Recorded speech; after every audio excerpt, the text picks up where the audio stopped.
Welcome back to the Rodcast. It is Texas OU week 603, and you know how it works. OU still sucks and always will. We'll get into plenty of Texas OU discussion. We'll go behind the burnt orange curtain next segment. We'll hear from Steve Sarkisian as well, coming up here momentarily from his Monday media availability during Texas OU week. Also, of course, we'll talk lots of NFL news, notes, and nuggets. The Kansas City Chiefs are once again undefeated, 5-0 to start the season. We'll talk about that win last night over the New Orleans Saints and get into it. We'll also into some other NFL topics. We'll talk about the Cowboys a little bit. We got some Texans news, notes, and nuggets. We'll dive into that next hour.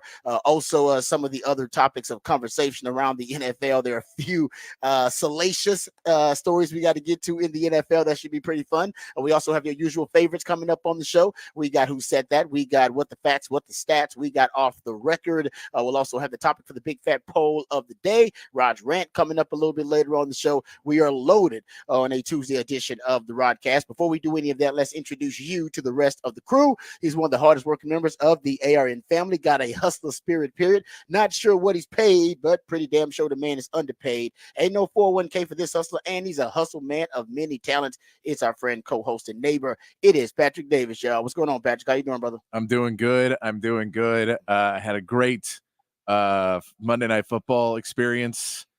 Nice. Because I made a very improbable fantasy football comeback in the game. I was gonna say, yeah, it had to be something like that. It was very exciting to watch that. I was playing in a game. I have Xavier Worthy on my team. My opponents had Patrick Mahomes and Travis Kelce. I mean, that's always smart. And so we were going, and then they were up at half. I led going into the game. They were up at half. I was like, well, it's kind of over because most any points I'm getting from Xavier Worthy, Patrick Mahomes also gets. So he's throwing the ball. So so I text my buddy and I go, all I need is Patrick Mahomes throw like an interception or two and Xavier Worthy to get a rushing touchdown, and I got a shot. And it happened, Rod, and I won. And yeah, that is highly unlikely. That is like Xavier Worthy rushing touchdown. You're like, no, that's not. Come on. I'm like, I know they do run him every once in a while, but not. No, they put him on reverse and ended around. They put him in the backfield, just lined him up, and just rushing was like, hey, what the? That's pretty good. Yeah, I like it. Yeah, and then a pick. That's pretty good. I was pretty happy about it. But yeah, it was one of those things where I texted my buddy and we're like, haha, that's funny. And then they were like, my God, I made it happen.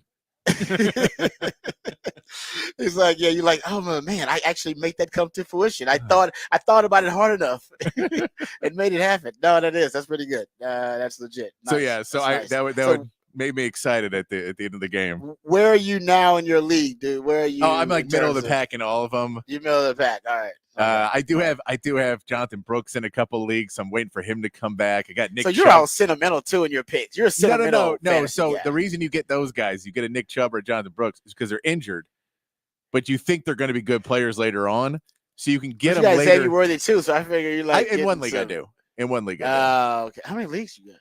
3. Way too many. Way too many. Oh, that's like a job. I know. The reason I'm middle of the pack in all of them too is because I don't take any of them that seriously. That's also. But no, and what was funny is I got asked to be in like 2 or 3 more, and I'm like, dude, I don't even want to be in these 3. Like I'm already in way too many. And I just you've already overextended yourself. Way overextended myself. But no, you take those running backs because when they get healthy in like week 5 or 6, they add juice to you. Then all of a sudden you get a great late round pick that comes in, and then you got to start in running back. So that's the goal, but we'll see if any of that works out. We'll see if that works out. Yeah, the Panthers may not care that much about getting him back super early because it is not a good football. They look better. The offense looks better with Andy Dalton. It does, but not good enough. Man. Not good enough. Of course. Yeah, that's for sure. I'll tell you who is good enough. My co-host, he's a proud alumni of DBU. He's got more papers than Dunder Mifflin and watches more film than Siskel and Ebert. He is a new Rod father of Boston Sports Radio, Mr. Rod Babers. Appreciate that intro as always. Yeah, we got, of course, we'll get into some NFL discussion, talk about the game last night. We'll hear from Sark and Sark's media availability. He's got a lot of sound that we got to get to. And he's still being somewhat coy, and there's some gamesmanship going on with the quarterback position, which I like. I'll give Sark credit for that. I expected, Coin's on track. It's all, Coin's going to start. He's the guy.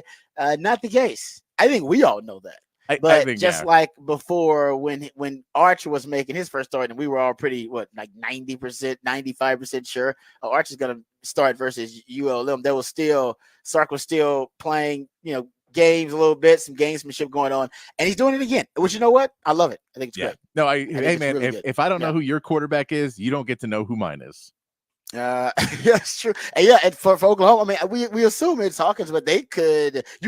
I would say this: both teams now, I think, have to prepare for two quarterbacks. Good, you had a bye week because you have to. If you're the Longhorns, it would be malpractice and irresponsible if you did not prepare for Jackson Arnold as well as Michael Hawkins, and the same thing for Brent Venables. It would be coaching malpractice if you didn't also prepare for Arch Manning, just in case. Knock on wood, something happened to Quinn. And by the way, we learned this lesson, Longhorn fans. Yes, we did. We learned it very well because PK's game plan was so good that year Spencer Rattler started the game. Did Caleb Williams come back, Sark's first year? It was such a good game plan. They got Spencer Rattler benched. And they did not expect, and none of us did, by the way, expected a young Caleb Williams to come in there as a freshman and put the cape on and lead them back from 3 scores down in the Texas OU game. But he did. And I think one of the things, if you went back and asked Sark and PK about it, I bet they'd have said, yeah, probably should have spent a little practice time, a little bit more. If they did, a little bit more practice time on Caleb Williams, just again, because he had played sparingly, but there was no, I don't think there was any belief from anybody that I had heard at that time that they would throw Caleb Williams in there if Spencer Rattler was struggling or as a kind of added complementary piece in the offense. That was none of that. He just came in garbage time when Oklahoma was blowing the team out. But now in retrospect, that's why you lost that game. Your defense was not prepared for Caleb Williams. You were so prepared, right? Over prepared for Spencer Rattler. Your game plan was so good, it actually came back to haunt you because you got the quarterback benched and was not prepared for the backup. So all scenarios you need to, as a coach, you should, address in practice with game planning. And one of them is, hey, what if the backup ends up being thrown out there? Should we just let the guys know the skill set, how the offense may be modified, things that could change, that type of thing? So we'll hear from Sark, because Sark actually brought that up, or at least was talking about the quarterback situation, did not commit to Quinn Ewers as the starting quarterback, which I think it's I think for Oklahoma, it just forces them now. Yeah, we have to prepare for both, which as due diligence. But for Longhorn fans, and we all know, I'm telling you right now, 99% chance Quinn's gonna start the game. It's a legacy game for Quinn. I do love Quinn ain't gonna let Sark not start every day. He is not. He's not committed to starting Quinn Ewers, but he has committed that Quinn Ewers is the starter. Yes, no doubt. Because there is a semantics question in there that you always refer to Arch as the backup, and he goes, "Well, yeah, he's the backup." Yes. But so Quinn Ewers, in theory of this team, in the depth chart, Quinn Ewers is number 1. There is no question of that. There is no quarterback controversy. Will he be healthy enough to play? That is the question he is playing the gamesmanship on. I love it. No, I love it. I love the way you say it. You should be a lawyer. The spin there is nice. Okay, so we'll get into that here coming up. But first, let's get educated. Let's get updated. Let's get informed with all the top stories of the day with my man Patrick Davis and those Horn headlines. All right, your Horn headlines brought to you by Top Gun Rentals and Lawn Equipment. In the MLB playoffs, the Tigers even their series with the Guardians with a 3-0 win. Drake Skubal pitched 7 innings, only allowing 3 hits, and Kerry Carpenter hit a 3-run homer in the 9th inning to give the Tigers the lead. And the Royals held on after a 4-run 4th inning to beat the Yankees 4-2. Salvador Perez started the scoring for the Royals with a no-doubt homer and solid pitching from the bullpen, was able to hold the Yankees to just one more run in the game. All 4 series are now tied 1-1 with the NL teams playing Game 3s today. And in the NFL, the Chiefs remain undefeated after a 26-13 win over the Saints on Monday Night Football. Kareem Hunt ran for 102 yards and a touchdown, while the Chiefs defense held the Saints to 174 yards of total offense. Derek Carr left the game in the 4th quarter with an oblique injury and is set for an MRI today. And that is your Horn headlines. All right, thank you, Patrick, for the Horn headlines. Yeah, what year is it? You got Juju Smith-Schuster and Kareem Hunt with 100-yard games. Juju Smith-Schuster recorded his first 100-yard game since week 7 of 2022. So he's gone a while without a 100-yard game. And Kareem Hunt, he hadn't gotten 100 yards since week 10 of 2020 with the Browns. and this is what playing with Patrick Mahomes and Andy Reid and the Chiefs can do for you. Yes. It's if you go, and these guys are familiar because they played for the Chiefs before, so they're not running the exact same system, but they're familiar, and Andy Reid is familiar with their skill sets. But it's amazing. That really is amazing that they can go in and it seems like they can revitalize their skill sets like unlike they can do with any other team when they sit there. When they're put in their position with Patrick Mahomes and Andy Reid. It's unbelievable. That's just how good the Kansas City Chiefs are. I told you guys they're doing it differently. I mean, they've won now 11 straight games without scoring 27 points. It's crazy. I don't even know how you do that if you're the Kansas City Chiefs. That is, by the way, that ties an NFL record. And their defense right now, I believe, is 6th in scoring defense right now. After that Monday Night Football game, that's the highest I remember their defense being ranked in this dynastic run. I don't remember their defense being that good during this dynastic run. 12 years now in a row where Kansas City has had a 5-game winning streak at one point in the season now. This one's to start the season. And there have been others to start the season, but they've had a 5-game winning streak in at least 12 straight seasons. Unbelievable. That's crazy. Yeah. And that obviously that predates Patrick Mahomes, but Patrick Mahomes is a big part of that. So no Rashee Rice, no problem. No Isaiah Pacheco, no problem. I don't see right now the dynasty being derailed. I've been waiting on some team. Like we think really the Minnesota Vikings don't derail this thing because the 49ers, I love my boy Shano, but this is good news for the Cowboys. They're not dominating the NFC anymore. Well, you know what happened? Look like Did you watch any of that Arizona game? Dude, yeah, they lost their kicker, and so they just couldn't. They had to keep going for it. It's scary what's going on there. Yeah, the injuries are mounted up for them too. And if they have a kicker on that roster, they win that game. I agree. Yeah, that was a weird game that it put him in a bad situation. Christian McCaffrey, the fact that he is continually somehow getting worse by not playing. We don't even know what's going on there. We have no idea what's going on with Christian McCaffrey, but that's a big loss. Even though Jordan Mason's running the ball well, you just lose that dynamic player. Multiplicity. Yeah, you just don't have the guy that can. That's why he was one of the important pivotal pieces to that. That malleability that Shanahan likes because you can move that guy around. It just makes a defense life very difficult. And you don't have that now. You still have a capable runner, but they're losing a lot of their unique dominance in the NFC. They don't really have it right now. They're vulnerable. And so I'm not saying they still won't win it, but I'm trying to see who's going to derail the Kansas City Chiefs. No, and I mean take down the Kansas City Chiefs. And what Patrick Mahomes does probably better than any other quarterback in the league is just get first downs. Like he used to be a bigger play, but now he just gets first downs. Oh yeah. They doubled up the Saints on first downs in this game, 28-14. And you saw it multiple times. There was the one where he'll do that little run to the sideline and stretch the ball over at the end and he picked up 2 or 3 first downs that way. But he's just, even though they're not scoring massive amounts of points anymore, they're still just able to pick up first downs and run the clock and let the defense do the rest. Yeah, they're winning line with a complementary football. You're right. He doesn't, and you have some big plays in there every now and then, but right now they're just winning. Yeah, like with efficiency. It's just efficiency across the board, and it's maddening if you have to play the Kansas City Chiefs because the model now is they used to separate from you, and now they don't really separate from you. They just kind of suffocate you over 4 quarters of football. Like I said, that was the first time they've beaten a team by 2 scores in a while. Yeah. I mean, they've been just beating teams by 1 score and in clutch time and doing it in a, like you said, very efficient manner. I mean, Patrick Mahomes' scrambling ability is really a microcosm of how efficient they are. Like he is a dual threat quarterback. When he was in college, he was a dual threat quarterback. We all watched him. That's what he was. And we know he has that ability in the NFL because we see it, but we only see it when it matters most. We only see it on the most critical of downs in the most important moments. Right. And just like last night, like when he's got to get a first down, he's like, all right, I need a first down here. All right, let me scramble to get it. I can get it.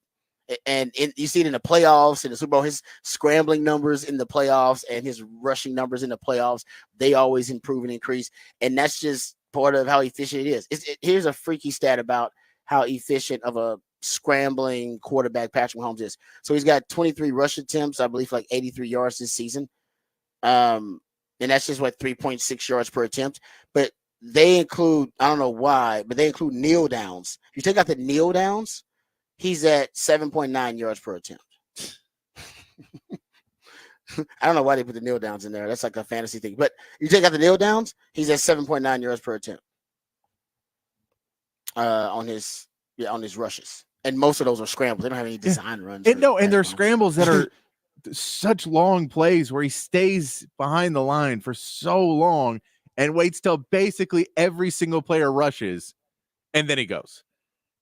He doesn't ever run. There's never, and I mean, that's credit to the O-line that it doesn't feel like there's ever real pressure until whatever spy or whoever else comes in at the end and finally sees him and sees a path, and then he comes in and then he just ducks around a lineman and runs off for 7 yards, 8 yards. Yeah, because you can't afford to put a spy on him. Yeah, they're too efficient with Travis Kelce and what, like I said, whoever they put in there. Now Juju Smith-Schuster's getting 100 yards. All right, whoever they put in there, they're too efficient, and obviously Xavier Worthy taking the top off the defense. You really can't afford to put a spy on him because you're gonna make the numbers game in the passing game. You're gonna be at a disadvantage there, and you're gonna make his life a little easier. And you don't want to make his life easier. But yeah, he just continues to be. He's the best player in football. It's just that simple. I mean, the way he makes it look really easy. I thought the New Orleans defense is actually a decent defense. That's that defense actually is pretty good, and he made it look average. I mean, he does that with a lot of teams these days. Didn't help, and I will say this for the Saints. They got some pass protection issues. Derek Carr ended up getting hurt, and he left the game. And Hayner had to finish the game for the Saints.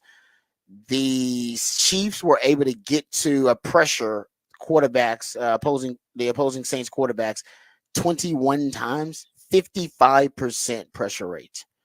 That is a problem. Anytime you're over 50%, that's a problem. They were at 55%, and then they couldn't get any receivers open. I mean, Spags dialed up, maybe about 14 blitzes, but they still were able to get some organic pressure, and they did a decent job on Chris Jones early, but it still didn't matter. They were able to manufacture a lot of pressure in a lot of different ways, and they just blanketed the Saints wide receivers.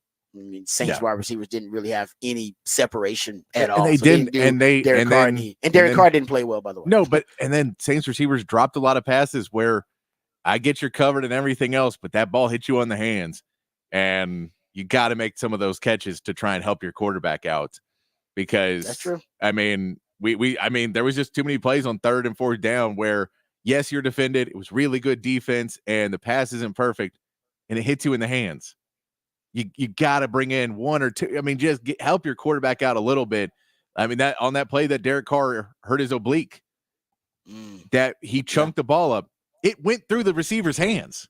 Yeah, that was a beautiful throw. And you're like, I get that wasn't perfect, and you're still covered, but he got it over the defender and into your hands. You can't ask much more from a guy on a full blitz play where he's getting knocked. He's getting knocked to the ground. he put it there. And you're saying, no, you're right about that. That's part of the NFL rules. Like, man, it hits you in the hands. You're an NFL receiver. Yeah, he got it.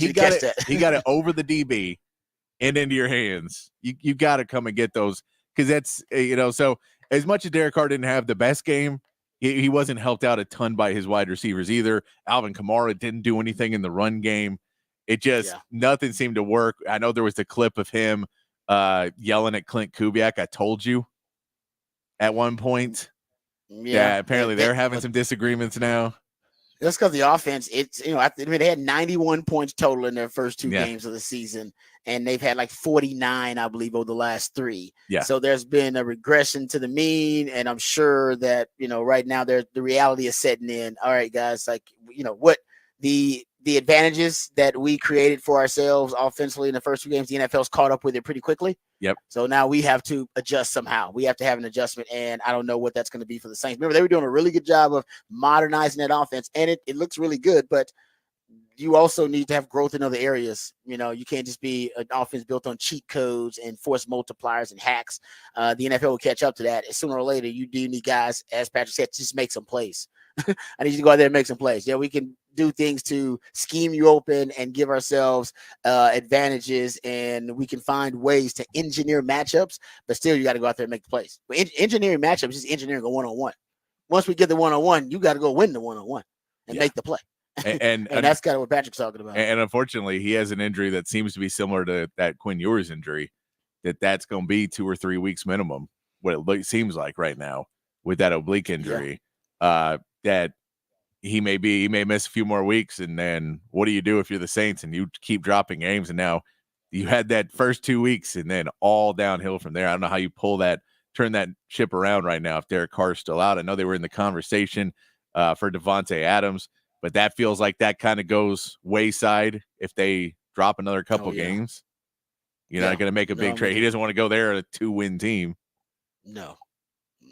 You got some bigger issues now. You got to fix if you're starting to already spiral a little bit. Yeah. As a team early in the season, you got to fix some things. And I don't know if Devontae Adams is the quick fix for him. And like you said, I don't know if he wants to go there, considering circumstances. I did see that the report was he wanted to go play with Derek Carr again. Him and Derek Carr is really close. I think he just likes Derek Carr. Yeah, I mean, no, I get it. He trusts Derek Carr. I mean, the reason. Yeah. But I mean, he may have bad taste because he also likes Aaron Rodgers. So, and that's true. He what? I'm not even sure because, like I said, I know Derek Carr. He's not the diva that Aaron Rodgers is. I'll say that he's not the diva that Aaron Rodgers is. But no, I think some people said that Devontae Adams really liked New York too. The appeal of playing in New York also. I get that, but but it's the Jets. I thought he wanted to win a championship. I don't think winning a championship is that high on his list. I know. I thought that was like the high priority. I don't think that's the top I just want to tell Devontae Adams that if he goes to the Jets, this is like the girl calling from the club at like 1:30 in the morning. Like, hey, come on out. You're like, but the club's almost closed. Like, what do you want me? You just want to ride. You just want to ride. You're using me. You don't care. You got to get me out there, and then you're going to be like, the club's closed. Can you give me a ride home? All right, see you later. That's Devontae Adams getting used by Aaron Rodgers again. So is this a booty call, basically? It's a booty call. That. You wish it was a booty call. I guess you're saying that because you're not getting it. You're just taking it to the club and getting some free drinks. I don't know what's going to happen with Devontae. It was a really hot story, and then it's cooled off lately. So I'm not sure who is in the driver's seat and who is the odds-on favorite to acquire Devontae Adams at this point. Thought that the trade price was reasonable, just a second-round pick and then probably some compensation after that, but really hadn't heard much, been crickets on it since last week. All right, other NFL stories that we'll get to. One of the crazy stories actually from this game, because the game – the Chiefs had control of the game for most of the game, even though they didn't really pull away to the end to that Xavier Worthy touchdown and really put things away.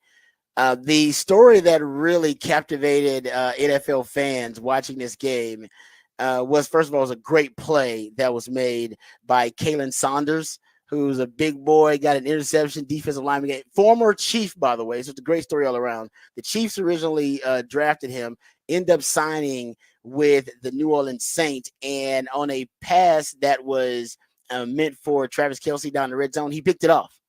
And it was a 36-yard interception return, third fastest by a ball carrier who weighs over 320 pounds since 2016. It was a really cool moment. But before that, he actually he had like the sequence of his life. He really did, because before that, he actually stopped Travis Kelce on the goal line. It was a really cool play where he basically stopped him on the goal line and got a goal line stop there. That was like on first down. And then second down, he ended up getting the interception on second down. And they told the story about his brother, because his brother is Cameron Saunders. And apparently his brother is a backup dancer for Taylor Swift. And it's been the backup dancer for a while. I'm not sure how long, but the backup dancer. And both Swift and Cameron Saunders were in attendance. In fact, Kalen said this week, he said earlier this week, he was asked about it, and there are a couple of clips we have here. Can we have the clip, Patrick, of Kalen Saunders being asked by the reporters about his brother, whether his brother's going to support him or support the Chiefs because of the Taylor Swift connection? Do we have that audio? This is prior to the game. All right, so you got it. Kalen Saunders, the defensive tackle, formerly of the Chiefs, now with the Saints. His brother Cameron is backup dancer for Taylor Swift, so he's being asked about this, who he's going to support and who they're going to cheer for. Here it is. If I could maybe ask a lighter-hearted question here, is blood thicker than water? Because your brother, is he still with Taylor Swift, the dancer? Yes. Who's he going for this week? Me, of course. He don't care about the Chiefs. He care about his brother. So, yeah, I mean, that's his boss, but I'm his brother. I was here first. And so yeah, she'll hopefully she'll be there. But if not, yeah, he's going to be on my side cheering. He ain't going to be cheering for the Chiefs, even though he actually does have a key to the city in Kansas City, too. But that's beyond the point. He gonna be cheering for me because I'm paying for his ticket.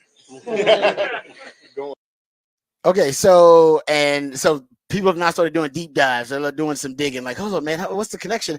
And apparently there is a belief that Kalen Saunders and his brother Cameron, they are maybe the ones who originally hooked up Travis Kelce and Taylor Swift because, of course, that's a natural connection. And here is Kalen Saunders on a podcast where he doesn't deny that is the case. Trav is, I'm sorry, bro. That's the best tight end I've ever seen. Okay, well, we skipped ahead. I'm pretty sure he has the greatest girlfriend of all time, huh? I heard a rumor. You and your brother got him and Taylor together. I don't know how true. Yeah, I don't know. That's why I'm asking. But I know if you'll be capping. Listen, I can't. Yeah, give me your opinion. Give me your side on that. I don't think I'm allowed to speak. I thought you were gonna say I don't think. I know. I was like, oh snap. But I mean, if you connect the dots. Yeah, it may. You're Travis Kelce's teammate. You just admitted he was your GOAT. Your brother is what? What is exactly your brother to Taylor Swift? I don't know what connection that is. Backup dancer. And all of a sudden they just y'all don't know nothing. All of a sudden they just sounds like a 2-man went right. That's what it sounds like. Sounds like y'all went on the best 2-man ever, and it worked. It's just something went right, man. Yeah, it went viral. That's what it did. That's pretty wild, actually. How did that go unreported for so long? The connection between a former Chief whose brother is a backup dancer for Taylor Swift. When everybody was trying to find, the connections about, hey, how did it actually happen? Who hooked up who? Because remember, there was his podcast. I forgot the name of it. Him and his brother. The podcast. He did admit that when he went to the Taylor Swift concert and went behind stage, that he had the bracelet on. That was kind of his first flirtation, if you will. That he wore like the friendship bracelet or something like that to kind of show her that he was into her. And I don't know. We found this connection too. I'm surprised nobody found that connection before today. Now we're how long have they been together now? I have no idea. I mean, it was last season. It was the beginning of last season. So are we going on a year of this thing? I have no idea. Oh. I don't keep up with it, Swift. So somebody let me know about the time. But I imagine we're probably close to all the Swifties listening to the Rodcast on a. I don't know. The Swifties are everywhere. They're everywhere, man. You think like, oh, the Swifties, they're all little teenage little girls, and like you'll find that, and there's some grown woman Swifties, and even some men that are Swifties because they really like Taylor Swift. I think Swifties just mean like you're really into Taylor Swift. I am not really into Taylor Swift, but I respect her. But there you go. That's the connection. So apparently we're figuring out exactly the roots, the genesis of the Taylor Swift, Travis Kelce relationship. And it may be with the Saunders family. Who would have thought? And the backup dancer thing is pretty wild too, because he's like they're big boys. Like he's a defensive lineman. His brother's not like a small dude either. Like his brother's actually like a bigger dude. And usually you don't see bigger dudes like that are dancers. No. Like I went and watched him and I was like, oh, I bet his brother must be a little smaller. And I was like, no, his brother's looks like he could, play D-line in the college level. Like he's a big dude. No, he wasn't small. I was a little surprised. I didn't know, but not surprising that I don't know what backup dancers do now. Not a lot of the haven't- bands that I watch your concerts, you don't have, they don't have backup have dancers? backup dancers. Not a common trend. Yeah, that's true. But there you go. You learn something new every day. All right, let's get to the break. So we got to go behind the burnt orange curtain. We go behind the burnt orange curtain, and then we'll hear from Steve Sarkisian about the quarterbacks. He's playing coy with his quarterback situation, and I like it. I'll tell you why that is the case. Coming back right here on the Rodcast featuring Patrick Davis. I'm Lifetime Longhorn Rod Davis coming back on the horn.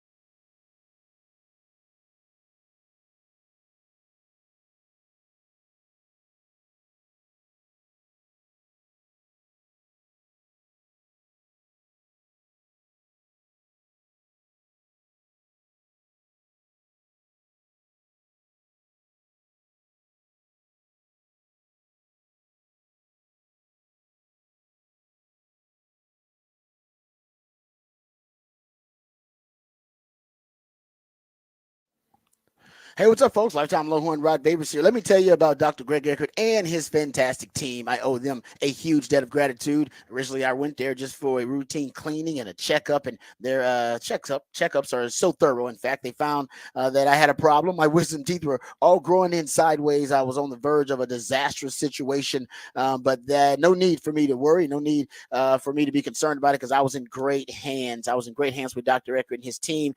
They made sure that I was well informed and educated about the process, made sure I was comfortable with the process, got the procedure scheduled, got everything done. I was back at work within a couple of days. And thanks to Dr. Eckert and his team, my dental health and dental hygiene have never been better. And they can do the same for you, no matter, hopefully, it's not as serious or dire as having all of your wisdom teeth extracted. But even if it is, trust me, you're in great hands with Dr. Eckert and his team. But any general dentistry, teeth whitening, dentures, porcelain crowns, veneers, dental implants, full mouth reconstruction, even root canal therapy, whatever it takes to ensure you're getting the best quality dental care available, that's what Dr. Eckert and his team are all about. And because he's always on the cutting edge of the technological advances in dentistry, right now he can give you a brand new smile in just one day, permanently secure to your dental implants. No time spent without teeth. You'll get temporary fixtures until they can complete your permanent smile, but you're going to smile again with confidence and eat freely without pain or discomfort. That's important to Dr. Eckert and his team. We're talking about a lifelike permanent solution. So if you've been told your teeth need to be replaced, don't freak out. Don't panic. Just call Dr. Eckert today to learn about this revolutionary alternative to dentures. It's a brand new smile in just one day. I know it sounds too good to be true. It's not.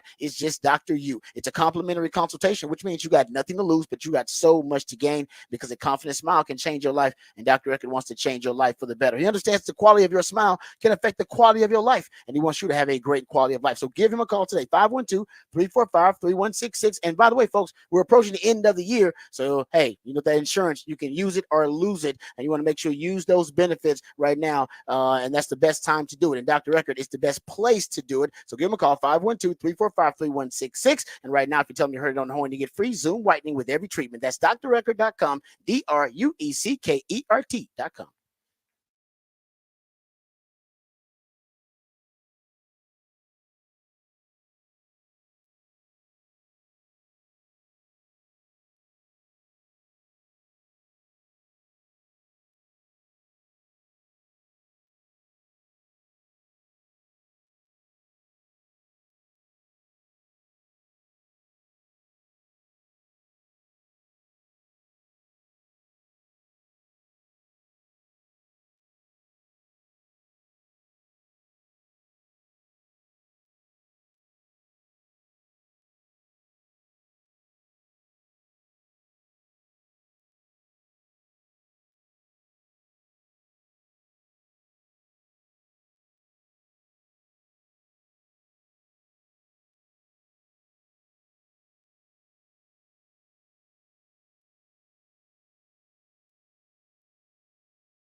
All right, welcome back to the Rodcast. It is Texas OU week. It is 6:39. OU still sucks, so we appreciate everybody out there who's joining us today, because I know a lot of folks tune in for Texas OU week who don't normally do. And we got some Sark sound that we're going to get to while we preview the game, so we'll do a little bit of both. We'll hear from Sark and also give you a little bit of breakdown on the matchup between Texas and Oklahoma. All right, so first of all, the quarterbacks. And I said this yesterday. If I'm looking at, some of the biggest factors in the game, X factors in the game, quarterback's got to be one. Stat I always bring up is that since 1990, quarterbacks with more experience going up against quarterbacks who haven't had much experience or any experience in the Texas OU game, and you'll have that situation here. We assume Michael Hawkins is going to be the starting quarterback. Since 1996, they basically have a 72% win percentage. The quarterbacks with more experience in this game, Quinn will be the more experienced quarterback in this matchup. Well, we assume that it's going to be Quinn. Here's Sark when he was asked about Quinn Ewers' status coming off an injury, or if it's something that they're still monitoring, and if it's something that he is going to be actually still uncertain about heading into the Texas OU game. Here's Sark. Yeah, I think a couple things. One, Quinn worked last week for our 3 practices. He practiced again today. I thought he looked good coming off the bye. I think if anybody benefited from the time off, it was probably him. We're going to monitor him daily just to kind of see how he continues to progress.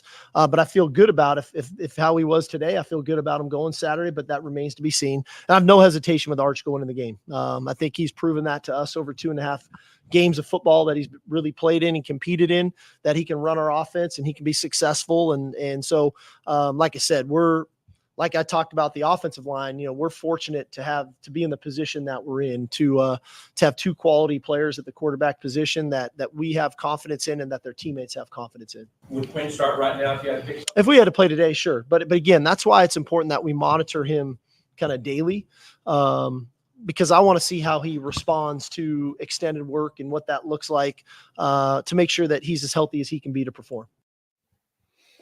All right. Let's start talking about the quarterback position overall. So he still won't commit to Quinn being the starter right now. I think it's smart. I think there's a 99% chance that Quinn is the starter for the Texas OU game. But if Brent Venables is hearing that and his staff are hearing it, because they don't want to be irresponsible coaches, their due diligence, they have to put in some practice time and they have to put in some game planning to prepare both quarterbacks. They probably did it anyway, just considering if Quinn goes down in that game, you want to have a game plan for an Arch, an Arch Manning offense as opposed to a Quinn Ewers offense for Sark, which are, obviously in terms of the system and the basic principles are the same, but I think Sark calls the game a little bit differently. And I think the 2 quarterbacks have different tendencies and strengths in their game, both effective, but just very, very different. We talked about that. But here's Sark talking about Quinn as the starting quarterback. I mean, Quinn's your starter. There's no doubt about it. But he was still being very coy, and there's some gamesmanship trying to force their opponent to make sure they prepare for both. But here's Sark talking about his starting quarterback, Quinn Ewers, heading into Texas OU. It's just me being honest. I sleep better when I'm honest. So no, I just being honest. I mean, I that's how I genuinely feel. Quinn has earned and deserved that right to be our starting quarterback. Arch has continued to work really hard. And like I said, we're fortunate to have him and the player that he is and the leader that he is as well. It's a very fortunate situation that we're in, that again, it doesn't happen very often the way that it does. But we happen to be in that position right now. And so, but I speak to it like I would anything else. It's, I try to be very matter of fact with y'all.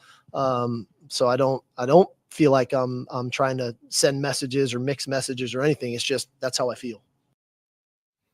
Yeah. So Quinn's the starter. He wants everybody to know that.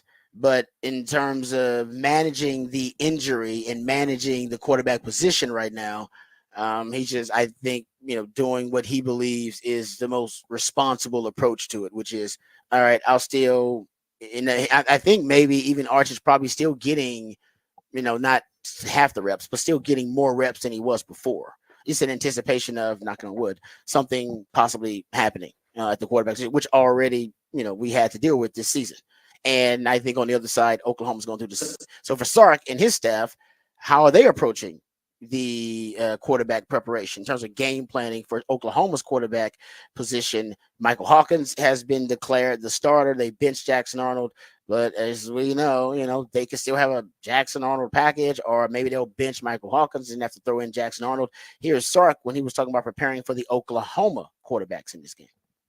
Well, I think we have to spend time on their scheme, and the quarterback running the football in their scheme is a reality, whether it was Jackson earlier in the season or now with Michael Hawkins. So the quarterback's going to run and run at some point, whether it's designed runs or they both have the ability to tuck it and run. So it's not that we have to adjust necessarily for two different styles within the scheme of the player. I think what Michael Hawkins does is he does provide that element of, they can throw it, they can run it with design runs, but his first touchdown there against Auburn was a pass that he tucked it and took off and ran. And so that's where we've got to be, really cognizant of him in the pocket that, we want to try to get to the quarterback, but our rush lanes are really critical in this game because when he pulls it, it's not to get 4 or 5 or 6 yards. I mean, he went 50 for a touchdown against Auburn. So we got to be really mindful of his ability to extend plays and then create explosives with his legs.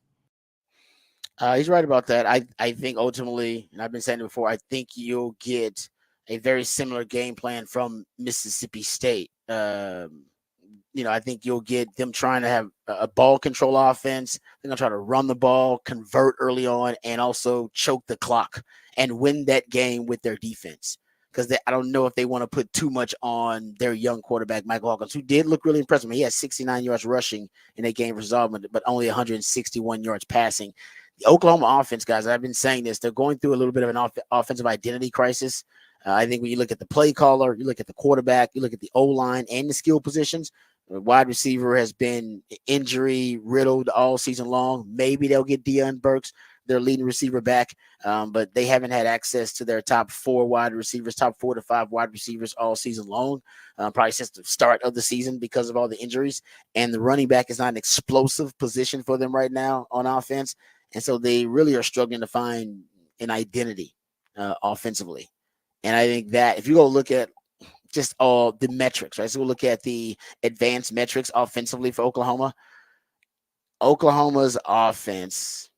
Let's go look at if you go look at EPA success rate. Let's start success rate. Their rushing game offensive success rate. They're 127th in offensive success rate.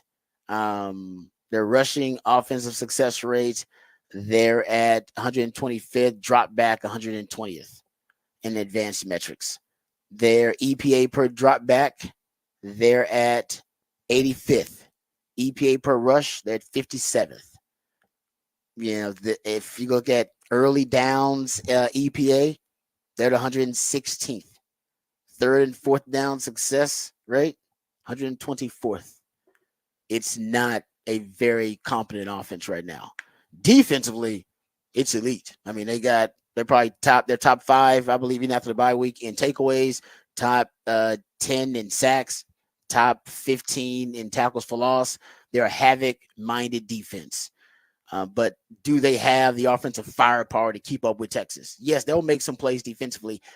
If Texas can protect the passer and protect the football, Texas they're going to pull away from Oklahoma pretty easily. The only thing that feeds that beast on defense for Oklahoma are splash plays and havoc plays. If you deny them that, they will not be able to stonewall Texas from moving the football. That's not how they operate. They operate by making really, critical plays in crucial moments. And that's when they are at their best. And Brent Venables is one of the best defensive minds in college football too. Speaking of, let's hear from Sark talking about the chess match he's going to have with Brent Venables, the head coach of the Oklahoma Sooners, and that defensive game plan he's going to have. Here's Sark. Yeah. I have a ton of respect for Coach Venables. He's a tremendous defensive coach, and that's been throughout time, right? Going all the way back to Kansas State and then, what he did at Clemson and OU, and now being the head coach at OU. Like us, we take a lot of pride. If we get 2 weeks to prepare offensively, we feel pretty good that we're going to put together a great game plan. and our guys can execute it. I feel the same way about Coach Venables on the defensive side. You give him 2 weeks, they're going to have a really good defensive plan, and their guys will be dialed in. And that's when it comes down to execution. That's when it comes down to some in-game adjustments to adjust to whatever they're doing. But knowing that, I think one of the things coming out of really the last couple of years is, what's on tape might not necessarily be what we're going to get. And so we've got to do a great job in game of adjusting, especially early on, to whatever they present to us. I think one thing we've learned this season is that, the tablets or the iPads and the video on the sidelines has been really helpful to communicate to our players and to show them so that we can make those adjustments even quicker. And I think this weekend that's going to be important as well. Yeah, he's right about that. And yeah, the adjustments in game, especially with 2 weeks to prepare, there's going to be some new wrinkles offensively, defensively, and even on special teams. There's just so much time to prepare. And in big games, all I was saying, you want to win a big game, you got to break tendency somehow because of all the extra preparation. Both teams, extra preparation, and it's a huge game for both teams, among the biggest on the schedule. So I think you're going to get we'll get some new looks from both sides that we just have not seen, you're not prepared for, and you'll have to make that adjustment on the fly. And that'll be when the chess master aspect comes into play for Sark and Sal. But Sark is ready for that. I do believe he is ready for that. All right, we'll hear more from Sark talking about the momentum shifts, the emotional kind of swings that happen in this Texas Oklahoma matchup, and we'll get into more of that coming up next hour, and we'll hear from Steve Sarkisian. But next segment, we got the topic for the big fat poll today, and we got your musically themed day of the week starting off coming up next segment right here on the Rodcast featuring Patrick Davis. I'm Lifetime Longhorn Rod Babers coming back on the Horn.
Back on the Rodcast on a Tuesday morning, and that means it's a top of the chart Tuesday, playing songs that were number one on this day in history. Starting off with a little Rod Stewart here on a Tuesday morning.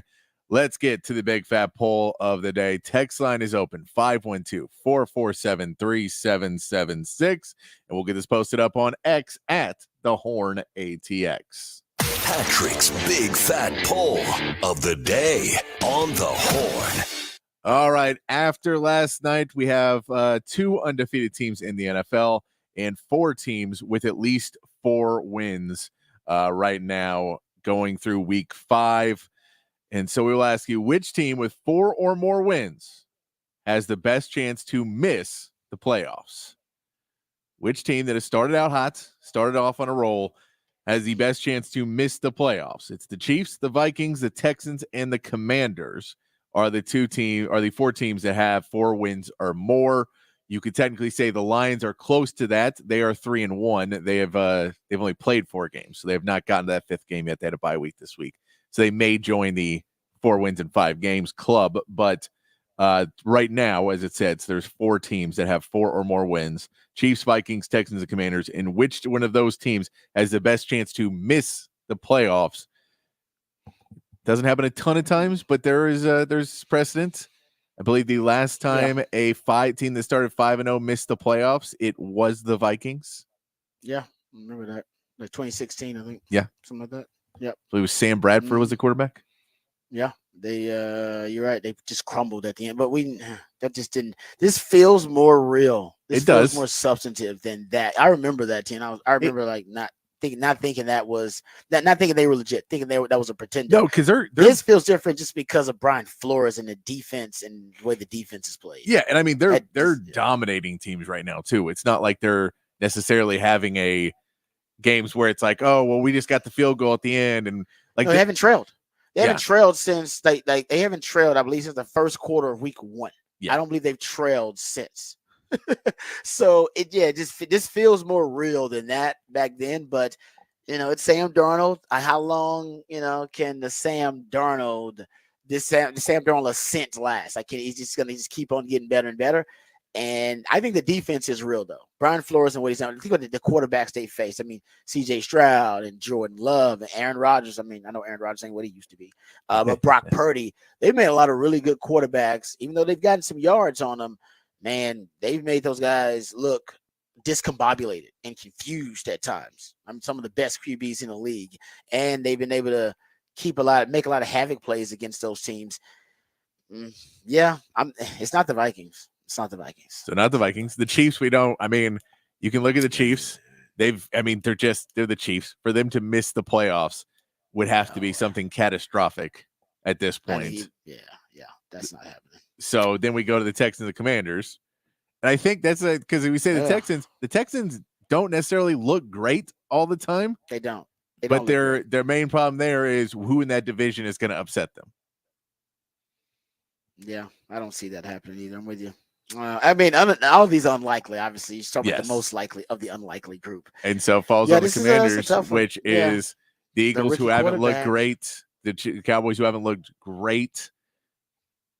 Does the rookie quarterback have a problem where he falls apart at a point and things start to go downhill? Do people figure out Dan Quinn? Does it fall apart at some point? Or do they go on and continue to play well and everybody makes it, but one of these teams maybe doesn't? I mean, I think that right now you'll get I think some people may think it's the Vikings just because it's Sam Darnold. And some people think that will fall apart halfway through the season. I can see people saying the Texans because they feel like they've just been in way too many one-score games, and they got some deficiencies that are just that are cringeworthy. Yep. 3rd and long all the time. Yep. Pre-snap penalties. They're very undisciplined. There's some cringeworthy things going on with the Texans a little bit that if they don't fix them, I'm not saying it's going to derail. They won't make their division is too bad, so they won't pay for it. So, I mean, their division is too bad. It won't make them pay for it. Minnesota, on the other hand, that's a tough division. It's a tough division. If they go on a downward spiral, if you will, you can see that division making you pay for it. They got Detroit next week.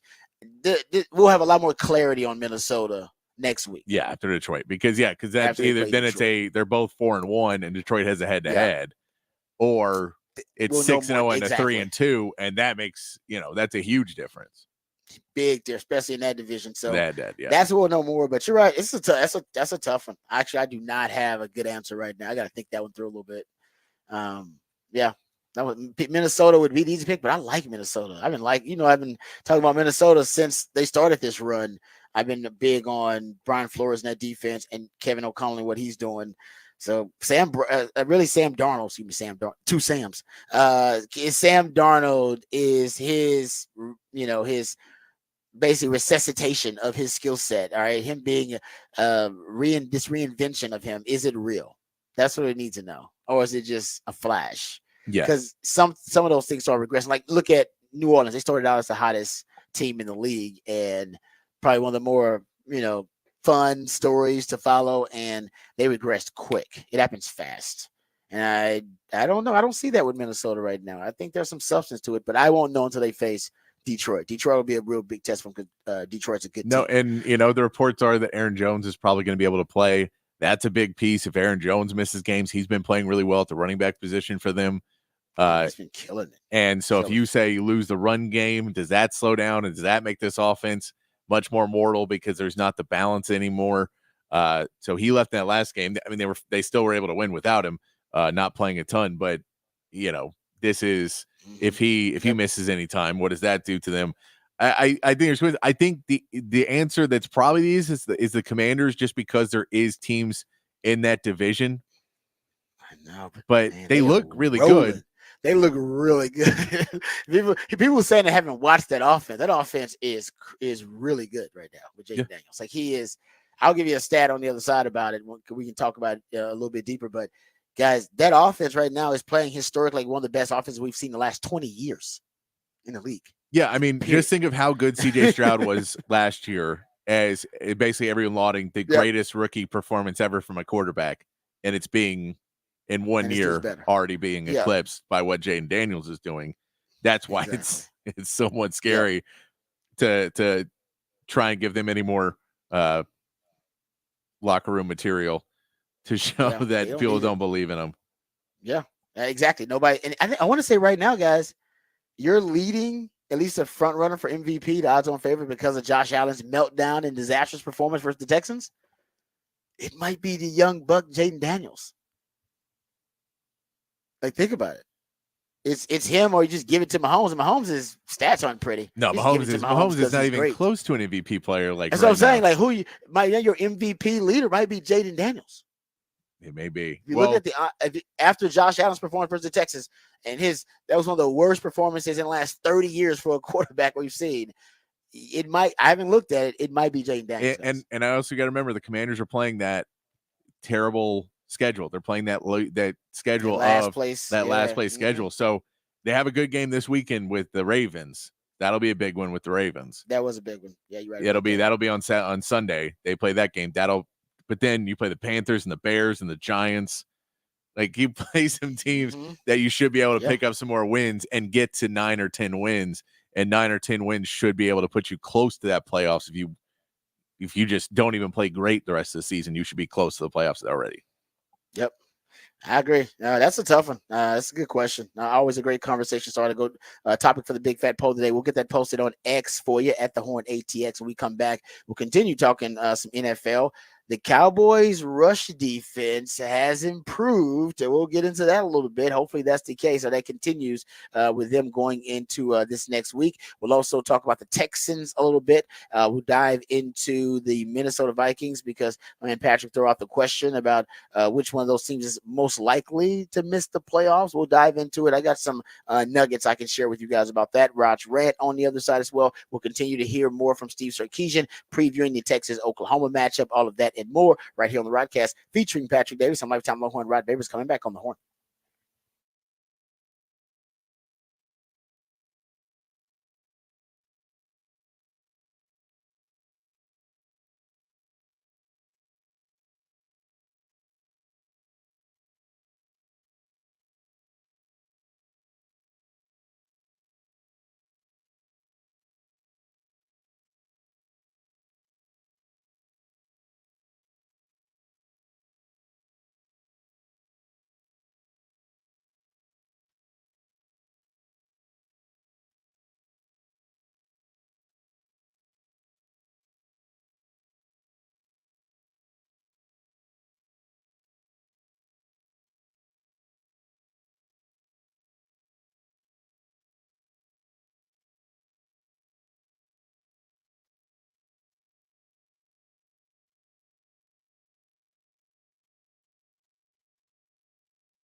All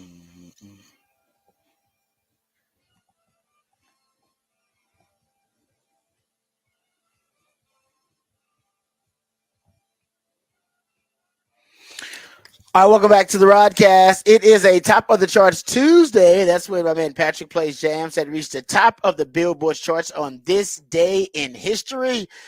This sounds like a theme song. I mean, it's a hit song that was written off of a theme song.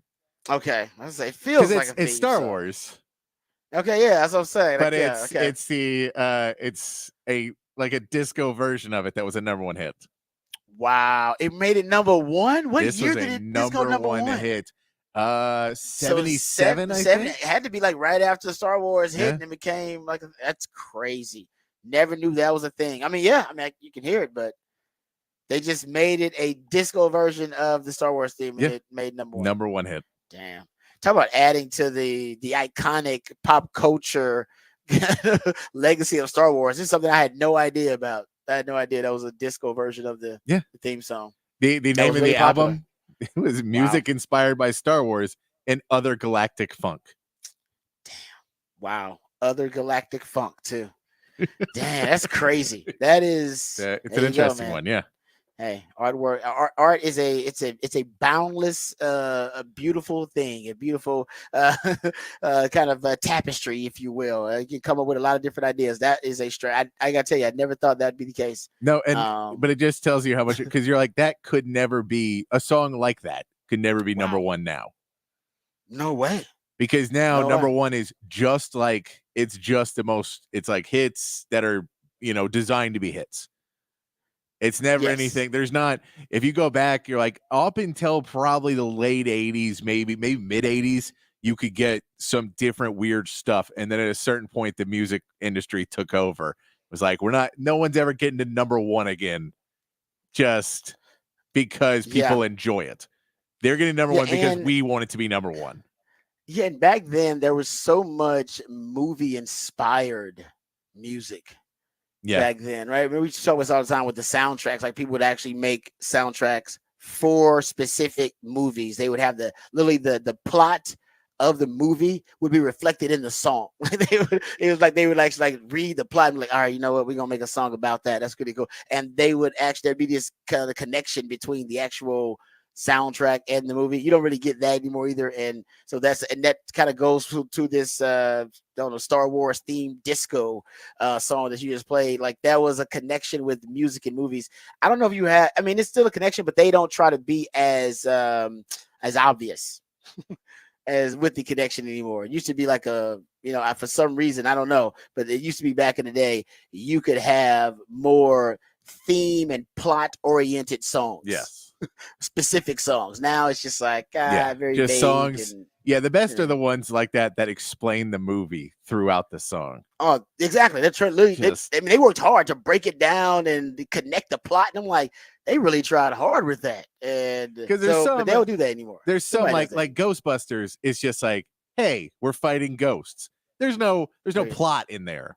There's no character names or anything. But you're like, it's a theme. It works. Yeah. But then you go to like Men in Black, some of the Will Smith ones, where he's breaking it down. He has the script and he is looking at Yes, he's talking about like his character and all this stuff. And you're like, wow, actually, Will Smith is famous for a lot of them. He did with the Wild Wild West. He did those kind of things. He did multiple Men in Black songs. Yeah, you just don't get that connection. I mean, Prince did that back in the day. You don't get that connection. That Prince direct, did the whole Batman soundtrack, right? Yeah, the old Batman soundtrack.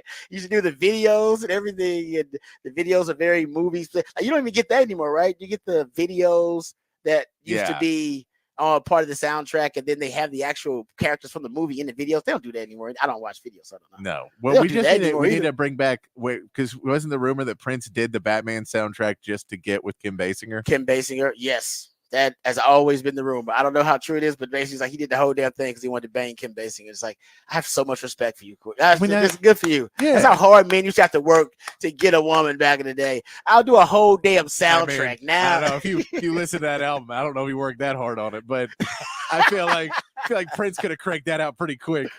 He mailed that in. I took him like, hey, we need one more track. All right, Bat Dance. Let's go. Pat Davis. Oh man, I think you're right. Actually, I think you're right on that. Chris was like, "Well, do you think I'm gonna work hard on this? No, this will take us 3 days, guys. Let's get this done." And then me and Kim will be dating. Then we get to go date and have a good time out in the town. Oh man, yeah, that's probably true. Anyway, way too deep down the rabbit hole there. That's what musically themed days are all about, especially Top of the Charts Tuesdays. I do learn something new every Top of the Charts Tuesday, and I did not know there was a disco version of the Star Wars theme song. They went to #1. See, we all learned something new and are better for it. Also, Patrick comes up with the topic for the big fat poll of the day, and they'll get that posted for you ASAP at the Horn ATX. Patrick, let the people know what the topic is for the big fat poll of the day. Big fat poll of the day today. Which team with 4 or more wins has the best chance to miss the playoffs? Your options are the Chiefs, the Vikings, the Texans, and the Commanders. Right now, Commanders with the lead, then Vikings, then Texans. No one has touched the Chiefs yet. Oh no, nobody's touching the Chiefs. I'm not touching. That's ridiculous. I mean, You can't touch. Plus, that division doesn't look great right now. I'll admit it doesn't look great. Yeah, the Raiders are not going to be a challenger. Maybe the Chargers can make some noise. Yeah, they figure out. I just don't think they have the people on the team yet. I don't think they have the talent on the team. Then Denver's a none. Denver's not even a factor, really. No, him and right? Bo Nix and Sean Payton are already getting at each other already. I'm not surprised by that. Sean Payton's got that kind of personality. Very off. What did he say? Sean Payton said he's still got some Ferris Bueller in him. We got to coach out of him. Did he say that about Bo Nix? Yes. Wow. Speaking of 80s movies and soundtracks, did he break out? He said he's like Ferris Bueller. That is. He said he's still got some Ferris Bueller left in him. And it's like that kid doesn't even get the reference. So you need to break that down even more. You need to take a more modern reference for the kid. He probably never even seen Ferris Bueller. There's no way Bo Nix is. Well, maybe. If he had like a big. Maybe. I mean, that feels like a movie that could have been shown in school when the teachers hung over. It feels like a timeless classic, but I think because we take it for granted because of our era. I don't know if the kids these days, like I'll ask my wife probably hadn't even seen it. My wife's 10 years younger than me. She's 10 years. I'm telling you. I mean, you'd be surprised, dude, by the youngsters these days. That's always my barometer. I'm like, I wonder if my wife has seen it. Sometimes I feel shocked. Like I don't even know who I married. Sometimes I'm like, you haven't seen that movie? It came out in '86. Yeah, I've seen it probably 10 times. Not even trying to see it, but I've probably seen it 10 times, or at least pieces of it, like whatever, just because it's on. Yeah, but you like to consume pop culture to a certain extent. Some people they don't care about that at all. Like even you'll admit that movie, like for you, is probably a little. Because you're a little too old. I'm too young for it, but I've seen it a bunch of times just because it is a classic movie. It's a classic movie, yeah. No, that doesn't matter to people. Trust me, I learned that with my wife. Like, that's a classic. You ain't seen that movie? That's crazy. Come on, we all wanted to have the dummy in the bed and the snoring thing. That was a brilliant idea. Brilliant idea. There you go. And there's so many random references in pop culture. Well, it used to be a lot of them from that Ferris Bueller movie too. But there you go. I did not hear the quote that Sean Payton comparing Bo Nix to Ferris Bueller. All right. We'll get back to some NFL news notes. As a matter of fact, I got a Cowboys note that I want to share with you guys. Oh man, there's a story that actually does relate to the Texans that we need to get into. Yeah.